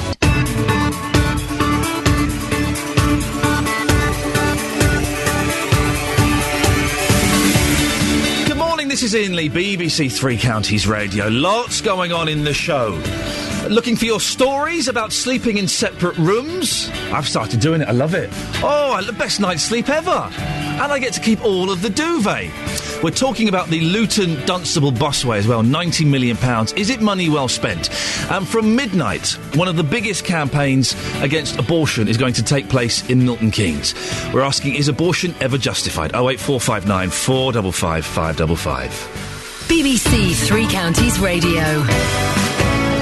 Now, as we just said, one of the biggest campaigns against abortion is going to take place. Protesters will stand outside abortion clinics in 316 locations worldwide, 24 hours a day for 40 days, including in Milton Keynes. Our reporter Justin Dealey has been in Luton this morning. He's been asking whether abortion should be made illegal in this country. Yes, I do. Because I believe that nobody has the right to take away anybody's life. Life is life. I absolutely sympathise with somebody who's been raped. They didn't ask for it, and that's happened to them. But unfortunately, nobody chooses how they come to life. A life has been formed at that time, and it's a very, very difficult decision. It's a very, very difficult circumstance, but that's the circumstance that they found themselves in. And I believe that as everybody goes through different kinds of trials and tribulations in life, unfortunately, that is one of them. And I believe that, you should just have the baby. No, because I think people have the right to choose what they do. So, you can't tell other people what they can and can't do about something so personal. And even if it was to be made illegal, do you firmly believe that there'd be a number of people having abortions anyway, illegally in this country, so it would never go away? Yeah, absolutely, because they did before it became legal. So, it's not going to stop them. There's lots of things that are illegal, people still do. Yeah, I think everybody's got a choice. There's lots of situations where, it was very accidental, people are very young, or, it was against their will, that kind of thing. I just don't think you should be able to blanket make it illegal. No, because there are many situations and it's a woman's choice where she can do what she wants to do with her own body and her unborn child. It should be. It should be made illegal because in humanity we're killing a life. But where's the humanity for somebody who has been raped, somebody who's been attacked? Where's the humanity there if you want them to have that child? Well, if you wanted to see, that should be, that if it's been raped, then that should seek for help. Well, the 40-day protest will take place at the BPAS clinic in Milton Keynes. Earlier on, I spoke to Andy Burton, who's leading the campaign locally. I've had so many men come to me and break down, people that you mentioned abortion, and they tell me that they felt powerless to stop their girlfriends, for example, aborting their children, and they mourn and grieve. I don't feel that I have the right as a man to tell a woman what to do with her body. I don't have the right to say, right, for the next 9 months, you're going to go through this and have this baby, whether you want it or not. I don't have that right. Well, we need to get a backbone, as the church does. What, men? Men, yes. Men need to get a backbone? Men need to get a backbone. There we go. That's Andy Burton saying that men need to get a backbone and pretty much tell their women what they should do. Well, how will the presence of a protest affect the people who are seeking advice and support? We can speak to Steph Crichton from the Brook Clinic in Milton Keynes. They specialise in support and information on sexual health for young people. Good morning, Steph. Good morning. What kind of support do you provide at the Brook Clinic? Well, we cover a kind of whole basis of any sexual health needs. So that may very well be condoms, chlamydia testing, general information around sexual health, but it does include pregnancy testing and also referral for any kind of pregnancy choices that somebody makes. So whether it be abortion, continue with the pregnancy, or adoption. So you wouldn't suggest that someone went for an abortion, I'm assuming. Absolutely but kind of tell somebody what to do. No way. Okay, I'm just clearing that up. But if someone said, look, I'm thinking of getting an abortion, you would help them with the information and where they should possibly go? Of course, yeah. For whichever option she chose. OK. Now, there was a protest held outside your clinic, apparently. Well, how did you deal with that? Was it people outside shouting or waving placards, or what did you do with it? Did you just ignore it? It was a silent protest, right. But there was kind of information leaflets giving, and they kind of lined themselves up outside the clinic. Right. So it was quite intimidating. You had to walk past them and... Yeah, you had to walk past every single person to get into the clinic, and there was about 10 people there.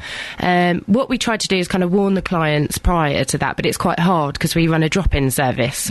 So we kind of just advertised it on Facebook. But a lot of the clients, thankfully, were quite accepting of it, because most of the clients were just coming in for their general kind of repeat prescription of pills or condoms, or, and they were okay about it. But I think if somebody had been attending the clinic and they were talking about a pregnancy option or decision they wanted to make, it could be quite distressing. So I imagine that most people brazenly walk in there and it's fine, but some people would possibly want a little bit of anonymity, and it's a discreet, private thing that they're doing on their own. So to have people outside leafleting, that's not going to be very helpful, is it? Absolutely not, no. Especially with young people, because obviously we work with young people under 25.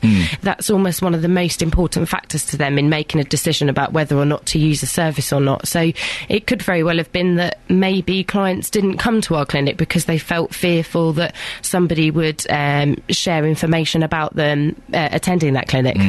What sort of state of mind are the women like when they're coming in to the clinic? When they first kind of find out they're pregnant? Yeah. I'd say lots of women feel shock. They might already know, but to actually find out they're pregnant can be a bit of a shock. And I think generally they just kind of want to know lots of information so they can really make their informed decision for what suits them at that time in their life, for whichever reasons feel right for them. Now, this protest is going to take place starting tonight at midnight for 40 days outside BPAS. I can't understand. Well, we've had a caller who came on who had an abortion 18 years ago, and it still affects her. She still kind of carries that around. Not particularly guilt, but she still looks back on that time. And she was 18 at the time. She was suffering from mental health issues, and she said it was totally the right thing for her to do. I just can't imagine what it would be like being in that circumstance and having to walk past protesters when you're going to do that. I mean, I think I agreed with what Claire said, actually, from BPAS earlier, that everybody has a right to their opinions around this subject, and I think it's fine to kind of voice those opinions, but not to people that are in that situation where it can be quite distressing for lots of women, and to then kind of already protest with them. I don't maybe think that that's the right way to go about it, because that can be really distressing. Andy Burton, who we spoke to earlier on, was in the studio, and I think you heard it. He said that abortion is the murder of children, that children are being murdered. And I kind of picked him up on that because there is some debate over at what point the fetus actually becomes a child. Some people say it's from the moment of conception, some people say it's a couple of weeks, some say it's a couple of months. What do you feel about language like that, that abortion is murdering children? I think the language that I would prefer to use, and that I think is supportive, and it would definitely be to be pregnancy, because it is a pregnancy and there is a decision that needs to be made, whether that's to continue with the pregnancy and become a parent, end the pregnancy and have an abortion, or to continue with the pregnancy and pursue adoption. I think that kind of language suits all of the scenarios, and it's really up to the individual which language they would use. And how important do you think it is for young people to have access to all of these services, your services and BAPS and things like that? BPAS, extremely important. It's a legal right that any woman has, and anybody can have access to sexual health services, whether it's to do with reproductive choices or whether it's to do with getting their condoms so they can protect themselves. I think it's everybody's right, and I don't think it kind of encourages people to have sex or to get pregnant. I think it just kind of gives people the right information so they can make the decisions for themselves about what they want to do. We've got some texts on this. The final decision, Gary in Luton says, the final decision lies with the woman. It must be hard enough for them to go to a clinic in the first place, let alone be intimidated by Bible-bashing nutters. Well, I don't know if nutters is necessarily a fair word, Gary. Andy needs to get in the real world and stop living his life according to Bible quotes. This is anonymous. I'm a Christian. I had an abortion. My baby was severely deformed and would not have survived long after birth if it had made it until then. I chose to spare myself and him that pain because I knew that any sin was mine, not my baby's, and that he would be restored in heaven. No one who hasn't been through this has the right to tell me what I should or shouldn't do. And I think that's the thing, isn't it? To me, it would seem, when I have friends who have had abortions, it's the choice. Every situation is unique. Every situation is different, whether it be how the baby was conceived, the lifestyle of the parents, where they are. And surely it has to be about choice, doesn't it? That's the key thing here, I would have thought. Absolutely. I mean, that's why the Abortion Act came into play all those years ago, because the choice did need to be available for women so that they could have safe abortions. And, I mean, 1 in 3 women will have an abortion at some point in their life. They're very common procedures. Wow. They're very safe procedures, and, they are available to women. And also, if it was made illegal, then we go back to what it was like in the 1950s, and which was a terrible... I won't go into details, but it was a terrible state of affairs, and women died, and it was an awful place to be. We can't go back to that, can we? No, I don't think so. Steph, if people want to find out more about your clinic, is there a website or something that they can look at? There is. Have I thrown you on the spot now? Do you not? No, I do. Okay, go on. It's www.brook.org, and then also you can follow us on Facebook at Brook Charity, or if you want a local one, you can just search, Brook Milton Keynes, or follow us on Twitter, which is BrookMK, and then of course, you can get all of our information from there. Okay, well, thank you very much for coming in. I should just, for the point of balance and counter-argument, I should just say that Andy, who came in, is from 40 Days for Life, and you can find out information about them and their protest at 40daysforlife.com. That's 40daysforlife.com. Steph, thank you very much for coming in. Very nice to meet you. Excellent stuff. 08459 455 555 is the telephone number. Very keen to hear your stories and your takes on that. Moving on, flipping and flopping all over the place, but I do feel the need to tell you about this tonight between 7 and 10:30 on BBC Three Counties Radio. Cup and conference action with Luke and the Three Counties sports team in the Capital One Cup. MK Dons welcome Premier League Sunderland to Stadium MK with full commentary on 104.5 and on the rest of our FM and AM frequencies. Listen live via the Three Counties website. 08459 455 555. It's 8:16. These are your headlines on Tuesday, the 25th of September on BBC Three Counties Radio. A 6-week-long anti-abortion demonstration by Christian group 40 Days for Life begins in Milton Keynes at midnight tonight. A Luton man who used one of his restaurants as a cover for an immigration scam has been sentenced to 4 years in jail. In sport, Davis Love has warned Europe's golfers the American galleries will make the most of home field advantage in this week's Ryder Cup. I did not understand that sentence, but I said it. We'll have a full weather bulletin shortly with Dan Holly, and coming up this morning we're looking at the Luton Dunstable guided busway. The cost, the money, the noise, the disruption and the continuing traffic is driving some people crazy. Before 8:30 we'll speak to Councillor Dave Taylor from Luton Borough Council about the busway. BBC Three Counties Radio. Right, Jonathan Vernon-Smith is in the studio. This is what I have to put up with. Just say the last sentence you said before you went on there. Say it again to the listener. Look at my rash. It's on his face, don't worry. What have you done to yourself? I don't know what's going on. Have you been rubbing your pip?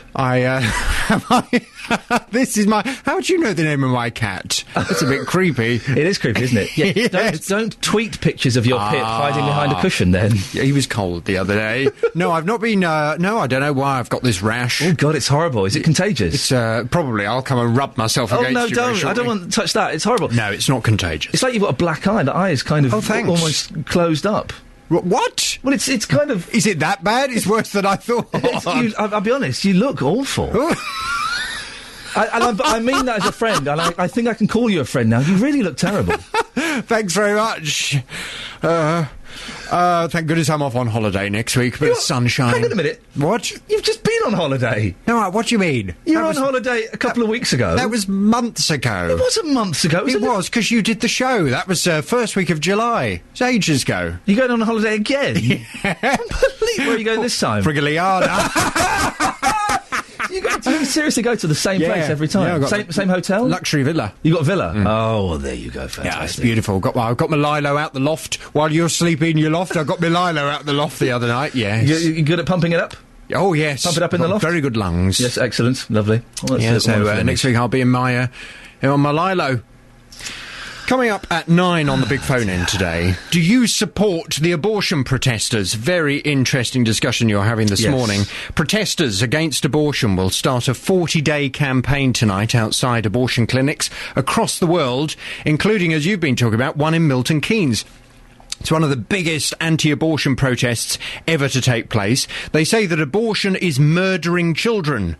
But groups that offer pregnancy advice and abortion services say it's just about choice, and it's a decision that women don't enter into lightly. Well, from 9 this morning, I want to hear your views. Do you support the abortion protesters? Do you think these protesters in Milton Keynes will fundamentally be doing a good thing? Or does it make you absolutely mad? Are you furious that they've decided to do this? 08459 455 555. It's the big phone-in at 9. It's a very emotive topic. We've had some amazing calls, and both Justin was out and about and got spoke to some people, and lots of people on both sides of the argument, so it should be well worth listening to, Jonathan. Thank you very much. Thank you. There we go. You can get out now. That's a bit rude. Well, you were loitering as though you wanted something. I thought I'd ask you. Enjoying your company. Thank you very much. Jonathan Vernon-Smith on at 9 o'clock this morning. This is Iain Lee on BBC Three Counties Radio. This is Iain Lee, and the phone number for me is the same as Jonathan, 08459 455 555. You can give us a call. You can text as well, 81333. Start your text 3CR. And we've said this before, but we kind of come up with all these news topics, and we talk about what's happening in the papers and in the world of news and what's going on in our lives. But if there's something that you've spotted, or something that's going on in your life that you think might be interesting, that we should be talking about, you can always get in touch and let us know. And if it's any good, we'll talk about it. You can call us during the show, or you can email us, 3cr@bbc.co.uk. If you just put in the subject heading Iain Lee, and it's IAIN. I don't mind if you spell it wrong, but let's get it. It's IAIN. We spell it the Scottish way, the correct way. If you get in touch, and we'll have a look and see if it's something that we think might be interesting to cover on The Breakfast Show. 3cr@bbc.co.uk. This is Iain Lee. Should we have a quick look at the front pages while we're waiting? Oh, no, we're going to go to the weather, shall we? There we go. Now, how much would you spend getting from Luton to Dunstable? £90 million? Well, that's how much the new guided busway between the two towns is costing. It's the first guided busway in the three counties, and the council say it will help with traffic and congestion. Our reporter Sophie Solaria spoke to these people in Luton and Dunstable about their opinion of the guided bus. I think basically it's a waste of money, to be honest, because I think if they would have put a bypass through Dunstable, the normal bus route would have been absolutely fine, and I just think it's wasting money, and the money should have gone on a bypass, because we've been calling for it for about over 20 years now. That is where it should have gone, because it would have taken all the traffic off the roads. We wouldn't have needed that. The buses would have been fine. It's a load of rubbish. Why can't a bus driver steer a bus? Why did they go to all the trouble of taking up a railway line and or causing all this disruption when they could have done a revamped job on the railway? Tell me how the disruption has affected your life. I can't get round Dunstable anymore. As simple as that. I spent an hour trying to get from the industrial estate round to here. It was absolute chaos yesterday because they closed that road into Luton, between Luton and Dunstable. I honestly don't know why they picked that, because the one in Cambridge is a glaring example of just what it is. It's a load of rubbish. It's disgusting. They could have built a railway cheaper than that. I'm disgusted at it. It'd be useless because I've been told it's going to be £6 return on it. What do you think that £89 million could be used for instead of that busway? A lot more than that. Can do with housing and repairs and everything. I think it's stupid. They could have spent that money on helping people. Because where's it going to go? To Luton, and that's it. OK, well, joining me in the studio now is Councillor Dave Taylor from Luton Borough Council. Councillor, you heard there a lot of people against this, and we've really been fishing for people to call in this morning who are for the busway. We've only had a couple. Yeah, I think that I was sceptical at first a couple of years ago about the busway. Until you look at it in detail, and it won't be the first one in the three counties. Actually, the Cambridgeshire busway has been working for over a year now, and I think earlier this year they carried their millionth passenger, so it's exceeded all expectations. We had a call from a guy who said it's always empty, he never sees anyone on it. Well, I've been on it, and it seems to be full. They had to put on additional buses because demand was so high, because it works so well. It's a rapid form of transport which bypasses all the traffic jams. £90 million. That's right. That's a lot of money. It is a lot of money. It's a major project. 83 million of that have come from the government. The coalition government called it in 2 years ago to see if it was value for money, looked at the project, and they said, fine, go ahead. Without that government money, we couldn't have done it. Is it still within budget? It's still within budget, yes. Yes, it's being monitored on a constant basis to ensure that we do get value for money, because we simply can't afford to go over budget on this project. Well, in June, concerns were raised by councillors about the spiralling costs. Both Luton Borough Council, Central Bedfordshire Council already facing a £4 million shortfall, and further exposure to at least £2.6 million. Is this still the case? That is about the case, yes, because there is some funding gaps there. And not forgetting, it is a joint project with Central Bedfordshire, so we're working together on this. So how are these gaps being filled up?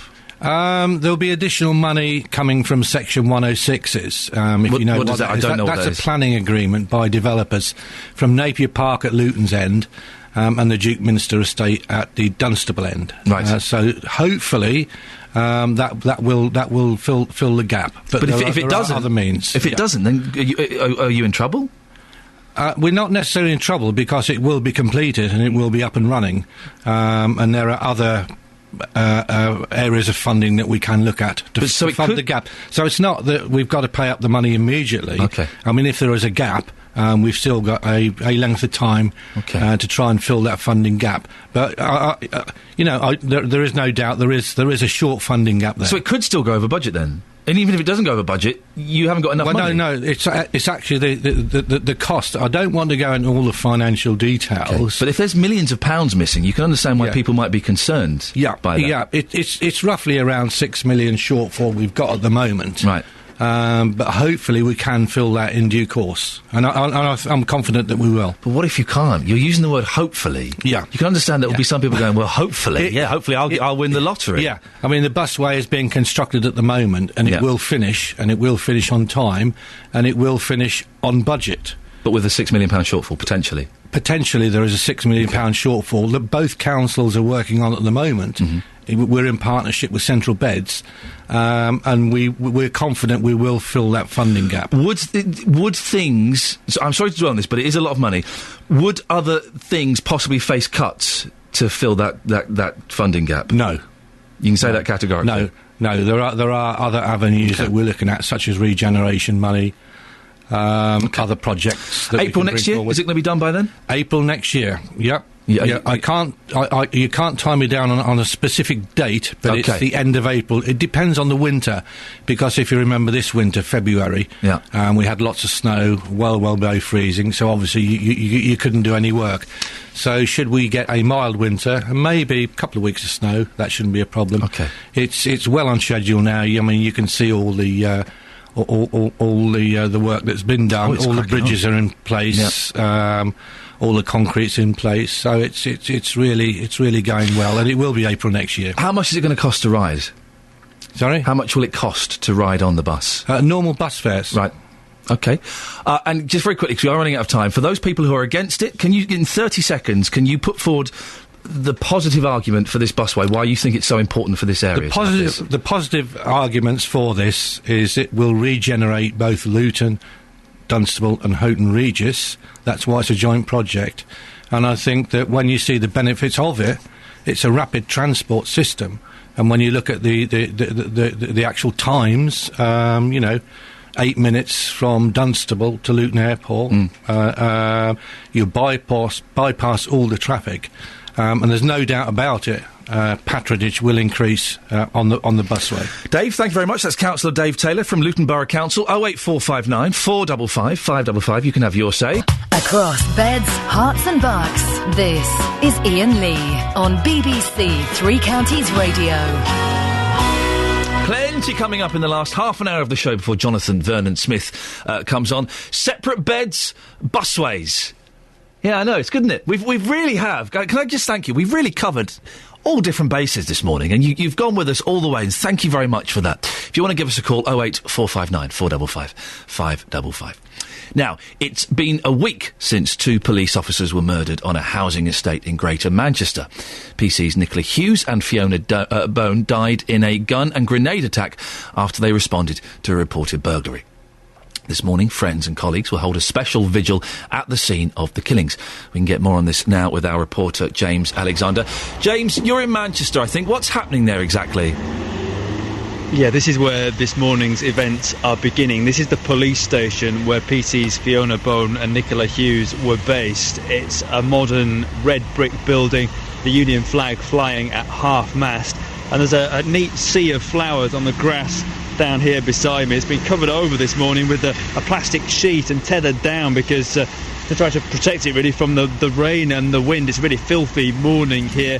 The officers are beginning to gather, looking subdued as you'd expect. They've got yellow fluorescent jackets on, still grieving, of course, the loss of 2 of their colleagues. This time last week, the pair were arriving for duty here. And this morning now, friends, colleagues, also members of the public as well, are gathering to remember these 2 young lives lost. They plan to walk together to the scene of the shootings. It's a long walk, Ian, especially in the rain like this. It's about 3 miles away. It's going to be a striking sight, I think. Officers in uniform and local people side by side in an area where relations have sometimes been strained. They're going to set off about 9. They plan to arrive shortly before 11 for a prayer vigil with the local vicar. At 10:58, exactly a week after those fatal shots were fired, there'll be a minute's silence. It's bound to be an emotional morning for everyone. James, all over the country, people are, of course, shocked by this tragedy. How are people coming to terms with it there? Yeah, well, you only need to see the flowers here and also the carpet of flowers that have been left at the scene of the killings to see how deeply this has affected people here. Well over 1,000 tributes now, most of them from ordinary people, strangers who never knew these 2 young officers but feel shock and sadness and even shame that they were killed here protecting their community. 1 week on, these residents say it's still not sunk in. It's so sad. Why did it have to happen? When they're unarmed, they want to start shooting guns, that's ridiculous. I think it's extremely unsettling, isn't it? That something as horrific as that can happen on your doorstep and do something so evil. But out of that evil has come this very positive, really, show of unity this morning between the estate and the police. James, has it been said yet when the officers' funerals are going to take place? Not yet. The force say they're still talking to the families about what kind of arrangements they want. Greater Manchester Police have confirmed they've received thousands of offers of help from right round the country, from officers willing to give up their free time to come here to Greater Manchester to fill shifts so colleagues can attend those funerals. They reckon every single force in the country will be involved, either providing cover or attending the funerals. And finally, we know that a 29-year-old man, Dale Cregan, has been charged with the officers' murders. When will he next appear in court?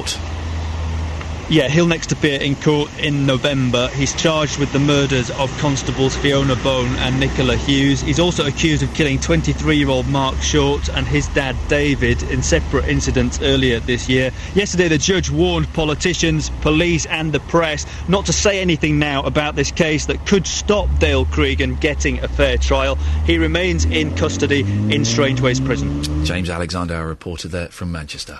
The BBC in beds, hearts and bucks. This is BBC Three Counties Radio.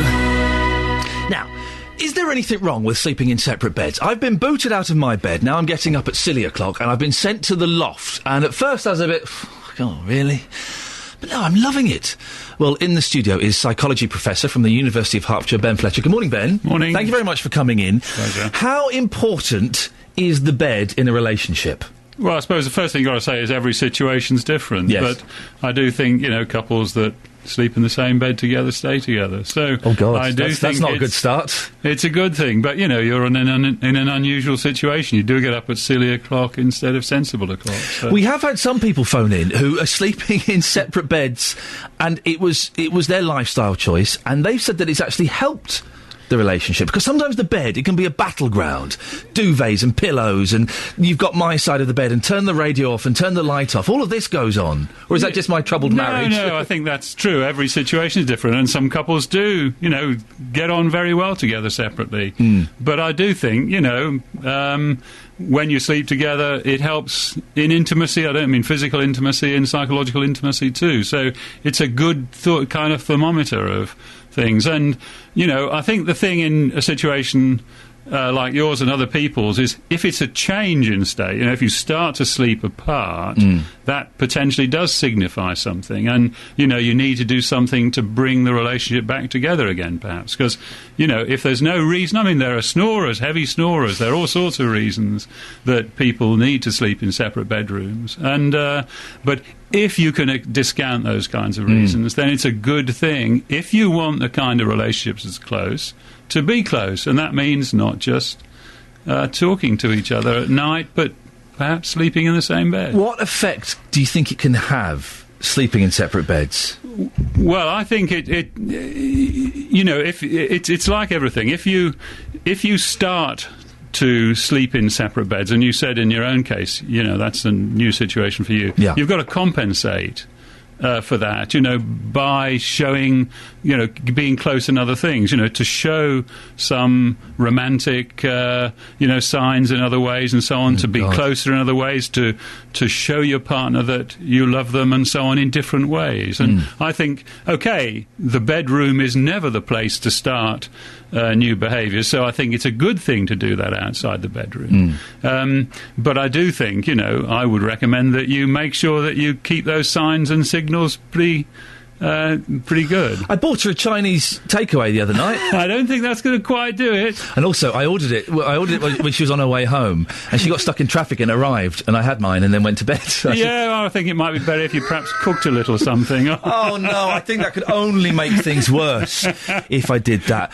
It's interesting, though, isn't it? Because the bed does take on so much significance in a relationship for sexual reasons, and for, as you say, not just physical intimacy, but for other reasons. Sometimes, though, can't it be exciting to be in separate rooms? Doesn't it make it add a bit of danger or something to it? It makes it fresh, perhaps. Yeah, it can make it fresh, but, you can make it fresh in the same bedroom. I sleep with my wife every night, and I actually get up every morning before she does, because otherwise, if she doesn't get a cup of tea, at the right time, and I haven't done my physical exercise before she gets up, Good for you. So. We've got a caller. We've got Sarah in Bedford on the line. Sarah, good morning. Morning. Do you sleep in separate beds from your partner? Yeah. Can I ask why?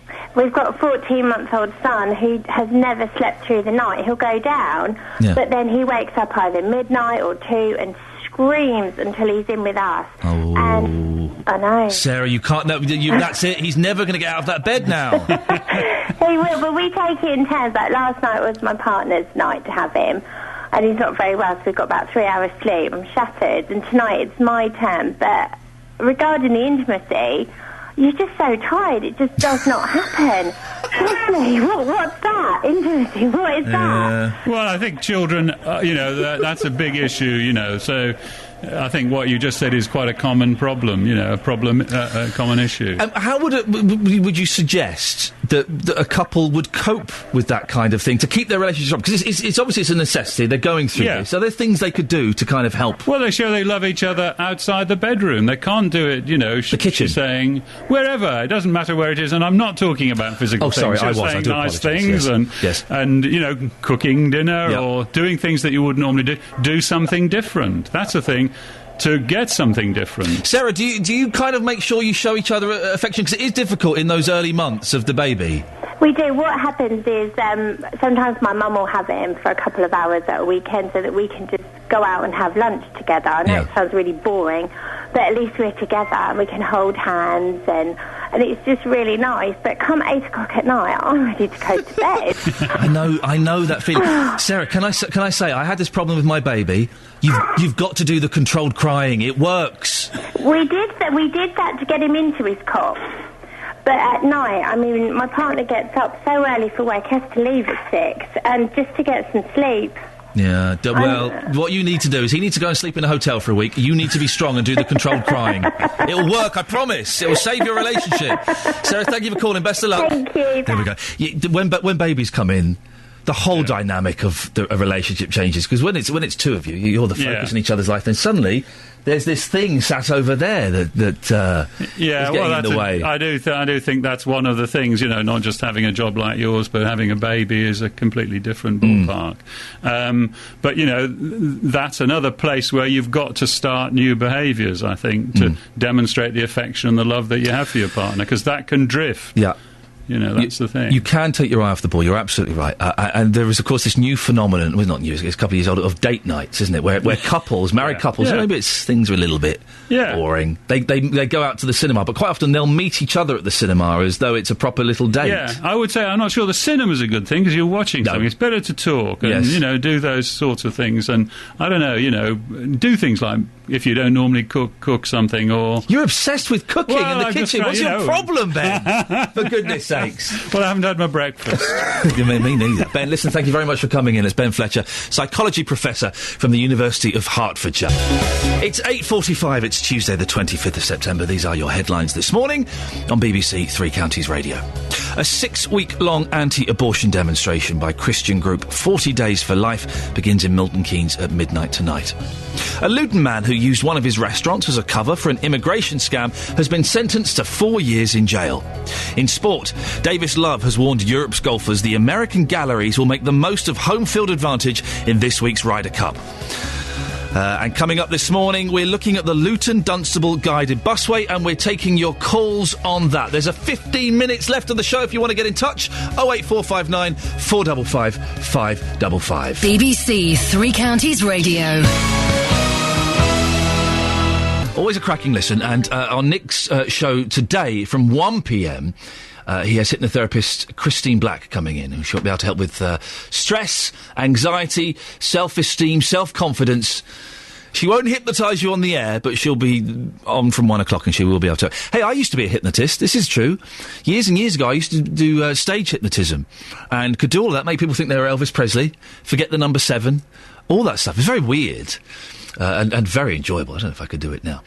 We're talking about the Luton-Dunstable busway. We had the councillor in who says it's £90 million well spent.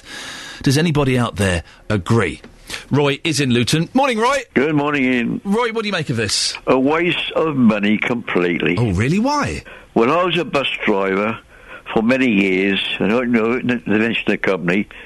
And I used to get complaints from passengers on the way down towards Bury Park, especially on a Saturday. Yeah. What time are you going to get there, mate? And people treat bus drivers like a bit of dirt. They do, yes. They think you're just part of the machinery. And I got so fed up, I wouldn't care less. Where you had in the old days, you had a railway line there, and a lot of this was new track, ready to go, and they'd have spent money on new bridges where there was no need to. And they could have built a little station or platform at Hatter's Way there by the football ground. This would enable supporters to come down by train. But Roy, would people really have used it? Surely a bus is more convenient, isn't it? No. You can't run to time. And whose fault's that? People are using their cars. and the same could happen to the busway. So you think that the £90 million could have been spent better? It could have spent. They could have given some of that money to a preservation society who could have bought a diesel locomotive or diesel cars, say 6 coaches, and 6 coaches will carry a damn sight more load of passengers than a bus. Yeah, but the tickets on a diesel train, it would cost a fortune compared to the bus, wouldn't it? No. They could operate it. You'd give employment to a driver of a train and one conductor, and you could, of course, you've got to get a diesel depot in, but they could run the same price as the buses. Roy, listen, thank you very much. Fred is in Luton. Fred, do you think the busway's a good idea? Oh, you're there. Sorry, Fred, I had the wrong Fred. Do you think the busway's a good idea, Fred? No, the busway is a total waste of money, the other. No, my point is, I was listening to the council on this morning. Yes. And I've been trying for a long time to find out a reason why this busway is being built. But I think he let the cat out the bag by saying about the speeding up the transport to the airport. So, putting two and two together, I think it's all to do with airport expansion. Oh, this is interesting. Well, there potentially is going to be airport expansion, isn't there? Yeah, but they keep telling us. I mean, I live under the flight path, and they keep telling us they're not going to go ahead with it, but obviously they are. Well, I thought the latest thinking was that it's looking likely that they are going to go ahead with it. I belong to certain organisations, and we've been told the opposite. But there we are. What organisations do you belong to, Fred? Are you allowed to say, or are they top secret? The Anti-Aircraft and Noise Society. Okay. My way of looking at it is, I lived through the Second World War, and I think this busway and the construction of it has caused more damage to this town of Dunstable than the German Air Force did in the whole of the Second World War. Okay, well, that's something. Thank you very much, Fred. Well, talking about this busway, it's going to cost £90 million. And the Luton to Dunstable busway, it's well on schedule now, says Councillor Dave Taylor from Luton Borough Council. The council says its eventual completion will ease traffic, which is so bad between the towns, it takes people hours to travel between them at peak times. But will it be worth it? And will it really change our lives? Well, on August the 7th last year, Cambridgeshire's guided bus launched to the public connecting Cambridge, Huntingdon and St Ives. Jackie Grant lives behind one of the guided bus stops in Histon, and she joins me now. Good morning, Jackie. Good morning. How has the guided bus in Cambridge been received by the public? Well, absolutely diabolical, to be quite frank. I mean, we were with it through the whole project from the beginning to the end, because we lived right at the bottom where it was being built, and we had nothing but 2 or 3 years of absolute misery. We had dust, dirt. They dug a hole up 8 times at the bottom of my garden, the same hole. I mean, they were clearly, in my opinion, dragging the job out. It cost, as we know, a phenomenal amount of money. It was £180 million. Absolutely disgraceful. The whole house shook during the process. I had tiles loosened on my roof, which nobody would accept liability for, so I ended up with the bill myself. It's just been an ongoing nightmare. They finally, when the plans were drawn up, we kept going along and looking at it. They put the stop at the bottom of our garden. Initially, when they drew the plans up, they put it up near where the original old railway station was, but it was moved every time we went to look at the plans. And initially, they were single-deckers shown, no double-deckers were shown, but of course there are an awful lot of double-deckers now. So you feel, Jackie, that you were misled in several areas? Absolutely disgraceful. Dave Taylor just came in, and he said it's been very successful, though. He's been monitoring the Cambridgeshire bus service. They've just had their millionth passenger. Yes, well, I will answer that. Basically, the millionth passenger, during the very, very busy time, the buses are quite busy. I wouldn't say very, very busy. During the daytime, the buses are used by pensioners, people with free bus passes, to go for jolly days out, which is very nice, to St Ives, Huntingdon and all the surrounding areas. Lovely. So there is that. It has not taken the traffic off the A14, which was the original idea of the whole thing, to ease that congestion. It, in fact, is getting worse and worse by the day, as you will hear on various radio programmes about the ongoing problems they've got. There's an accident nearly every day. It has done nothing about the traffic on the A14, which it was designed to help with. Plus, the service from Cambridge to St Ives and Huntingdon obviously is excellent, to the detriment of a lot of other areas around the surrounding town that have had their bus services cut because of cost. And also, who is going to end up paying for all this? I would suggest that it will probably be the council taxpayer that will foot the bill for a lot of the over budget. I just think the whole thing is a disgrace. The way they've treated the public, and they did not listen to anybody's complaints or worries or cares. They just went ahead and built it regardless. Jackie, thank you very much. Jackie Grant lives behind one of the guided bus stops that's been built in Cambridgeshire. Well, the Luton Dunstable bus way is costing almost £90 million. But over in Milton Keynes, they're looking at a bus service that will save between £12,000 to £15,000 a year. Today, they're going to sign a new contract for the trial of a new wireless electric bus service. These buses will be able to wirelessly charge when drivers take a break.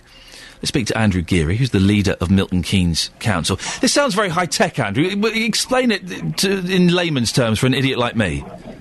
Well, it is very high-tech, and actually I'm not a particularly high-tech person, so I'm probably as big an idiot as you are, if that's how you want to describe it. What I do know, however, is that this is the next stage on in Milton Keynes, both putting into place a sustainable public transport system and also in our aspirations to be a carbon-neutral, low-carbon city. So how does it work? What are these electric buses? What is it? Yeah, basically, they work on electric technology, so there's no diesel engines, no CO2 emissions, and none of the other noxious exhaust gases that come as well. They have an electric cell within them, contained within them, as I understand it, and this is as layman as I can get it for you. Good, thank you, Andrew.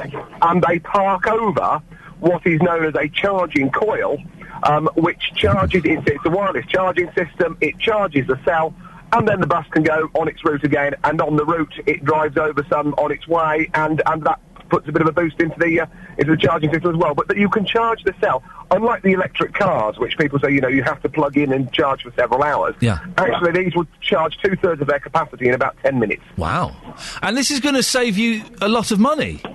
The potential is to save between £12,000 and £15,000 a year, not just on diesel and on other running costs.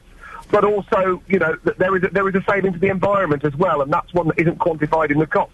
So it's a double win in effect. Yes, you save money, but yes, also you're creating public transport in a very sustainable way. But Andrew, are these buses incredibly expensive? Is it going to take you quite a lot of time to make your money back?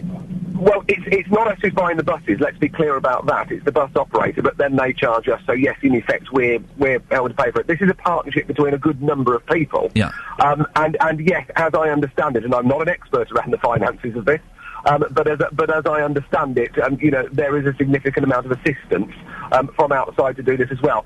Yes, it's an upfront investment. However, we have to recognise in this as well that electric technology in these sort of things is becoming cheaper. Yep. You can liken it to what the mobile phone was 20 years ago and what it is now, for example, where technology moves on massively, and as it becomes more popular, it actually becomes cheaper as well.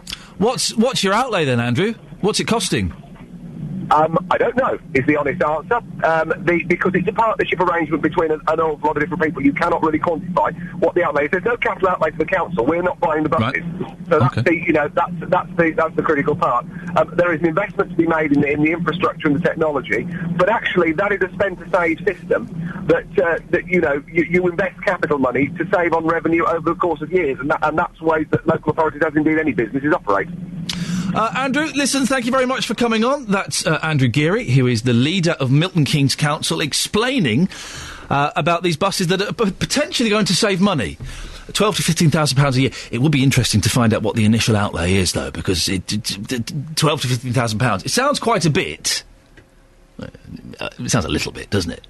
But if they're spending millions to start with, then It's not such a huge saving. Thank you, Andrew. Very interesting. No doubt we shall investigate that a little bit further and see where that takes us. Well, that's it. We survived another show.